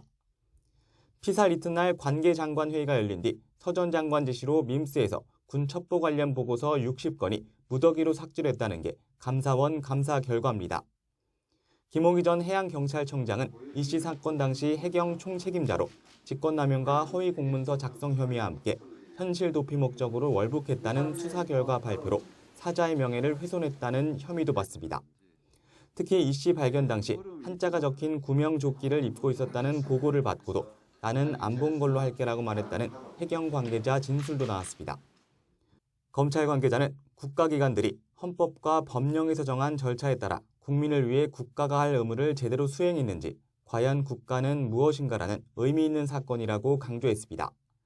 구속영장 청구는 검찰 조사에 임하는 태도와 행적 등을 고려할 때 신병을 신속히 확보하는 게 제대로 된 수사를 위해 불가피했다고 설명했습니다. 그러나 서 전 장관과 김 전 청장은 검찰 조사에서 혐의를 강하게 부인한 것으로 전해졌습니다. 구속심사의 주된 쟁점은 허위성 인식 여부가 될 것으로 보입니다. 이들이 허위라는 걸 인식하고도 자진월북 프레임을 갖고 직권을 남용했는지 어떤 진술과 물적 증거로 뒷받침됐냐에 따라 구속 여부가 달렸다는 겁니다. 공공수사를 담당했던 부장검사 출신 변호사는 직권남용에 있어 절차상 삭제하면 안 되는 정보를 삭제하게 시켜 의무 없는 일을 하게 했는지, 즉 정보 처리 절차의 부당성도 핵심이 될 거라고 강조했습니다. 결국 정당성을 주장하는 피고인들과 허위성을 강조하는 검찰 주장 가운데 재판부가 어떤 논리에 손을 들어줄지가 관건이 될 것으로 보입니다. YTN 한동우입니다. 비자금 조성 의혹이 제기된 소프트웨어 업체 한글과 컴퓨터 김상철 회장에 대해서 경찰이 강제 수사에 나섰습니다. 경기 남부경찰청 반부패 경제범죄수사대는 오늘 오전 업무상 횡령과 시세 조종 혐의로 김 회장의 자택과 한컨그룹 회장실, 한컴위드 본사 등의 수사관들을 보내 회계장부와 컴퓨터 하드디스크 등을 확보했습니다. 김 회장은 가상화폐 아로하나 코인을 통해 얻은 시세 차익으로 비자금을 조성한 의혹을 받고 있습니다. 앞서 한컨그룹 계열사인 한컴위드는 아로나와 토큰 발행사에 지분을 투자한 사실을 밝히면서 해당 코인은 상장 직후인 지난해 4월 가격이 1,000배 넘게 뛰었습니다. 최근 서울시 농수산식품공사의 신입사원 공채 필기시험에서 문제가 잘못 출제돼 응시자들이 재시험을 치렀습니다. 행정법과 이름이 비슷한 행정학에서 문제가 출제가 된 건데 이번이 벌써 두 번째 출제 오류라 관리 소홀이라는 지적도 나오고 있습니다. 제보는 Y, 황보혜경 기자가 보도합니다. 서울시 농수산식품공사가 신입사원을 뽑기 위해 지난 1일 진행한 공채 필기시험 전형입니다. 직업 기초능력을 판단하는 NCS 50문항과 직무 관련 50문항, 모두 100문항을 치른다고 공지돼 있습니다. 그런데 행정직 직무 관련 전공인 법학 과목 필기시험에서 엉뚱한 문제가 출제되는 일이 빚어졌습니다. 출제 범위인 행정법 대신 행정학에서 문제가 나온 겁니다. 행정법이랑 행정학이 이름은 비슷해 보이지만 전혀 다른 내용이기 때문에 실제로 문제를 푸는 시험장에서는 거의 찍다시피 했던 것 같습니다.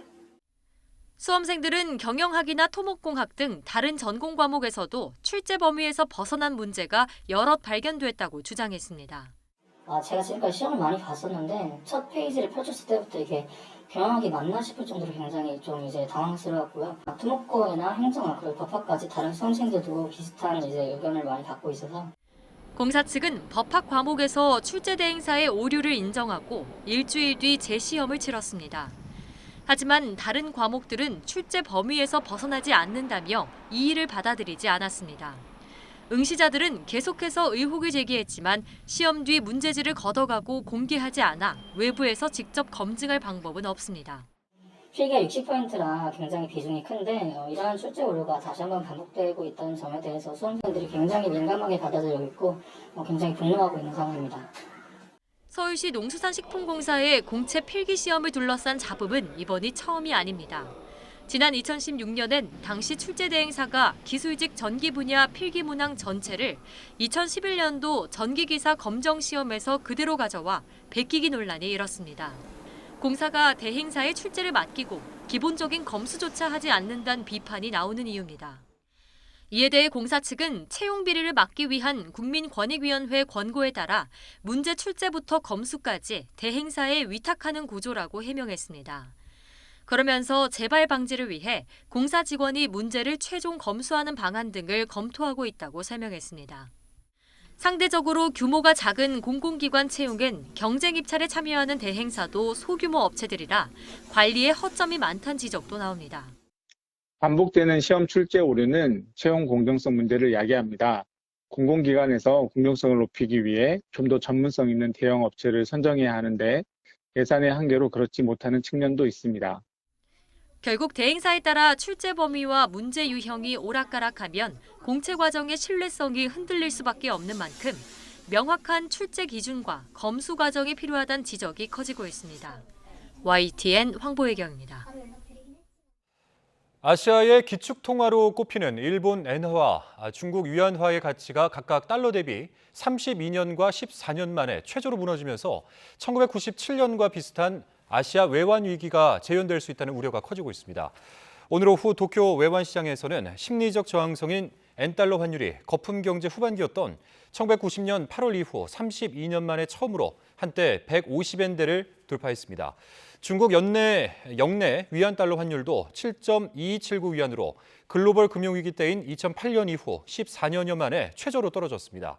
AFP 통신은 인플레이션 악화와 금리 급등, 경기 침체 공포가 다시 표면에 떠오르면서 아시아 주가와 통화 가치가 하락했다고 전했습니다.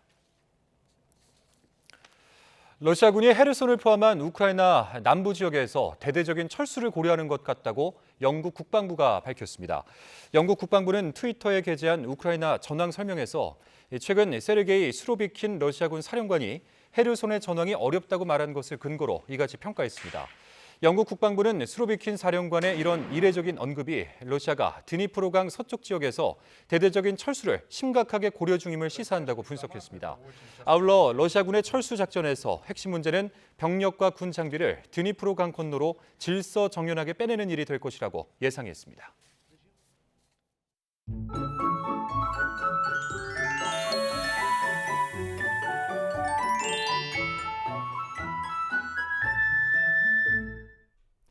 때이른 추위가 물러나고 완연한 늦가을 날씨가 찾아왔습니다.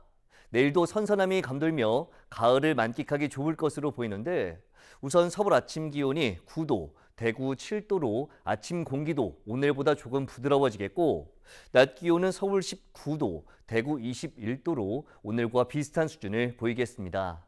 다만 여전히 일교차가 10도 이상 크게 벌어집니다. 큰 일교차 염두에 두고 옷차림하시기 바랍니다. 내일 내륙에는 아침까지 서리가 내리는 곳이 있겠고 중서부와 전북에는 오전까지 안개가 매우 짙게 끼겠습니다. 또 강원 산간에는 오후부터 밤사이 빗방울이 조금 떨어지겠습니다. 중서부 지방은 오전 한때 공기도 탁해집니다. 특히 인천과 경기 남부는 종일 초미세먼지 농도가 나쁨 수준을 유지하겠습니다. 내일 아침 기온 오늘보다 3, 4도가량 높겠습니다. 서울 9도, 대전 6도, 광주 9도, 부산 13도로 예상됩니다. 낮 기온은 오늘과 비슷하겠습니다. 서울 19도, 대전 20도, 광주 21도, 부산 22도로 예상됩니다. 이번 주말에도 때이른 추위는 없지만 토요일인 모레는 중부지방을 중심으로 흐린 날씨가 이어지겠고 일요일에는 동해안에 비가 내릴 전망입니다. 날씨 정보였습니다. 네, 목요일 뉴스나이트 마치겠습니다. 함께해 주신 여러분 고맙습니다.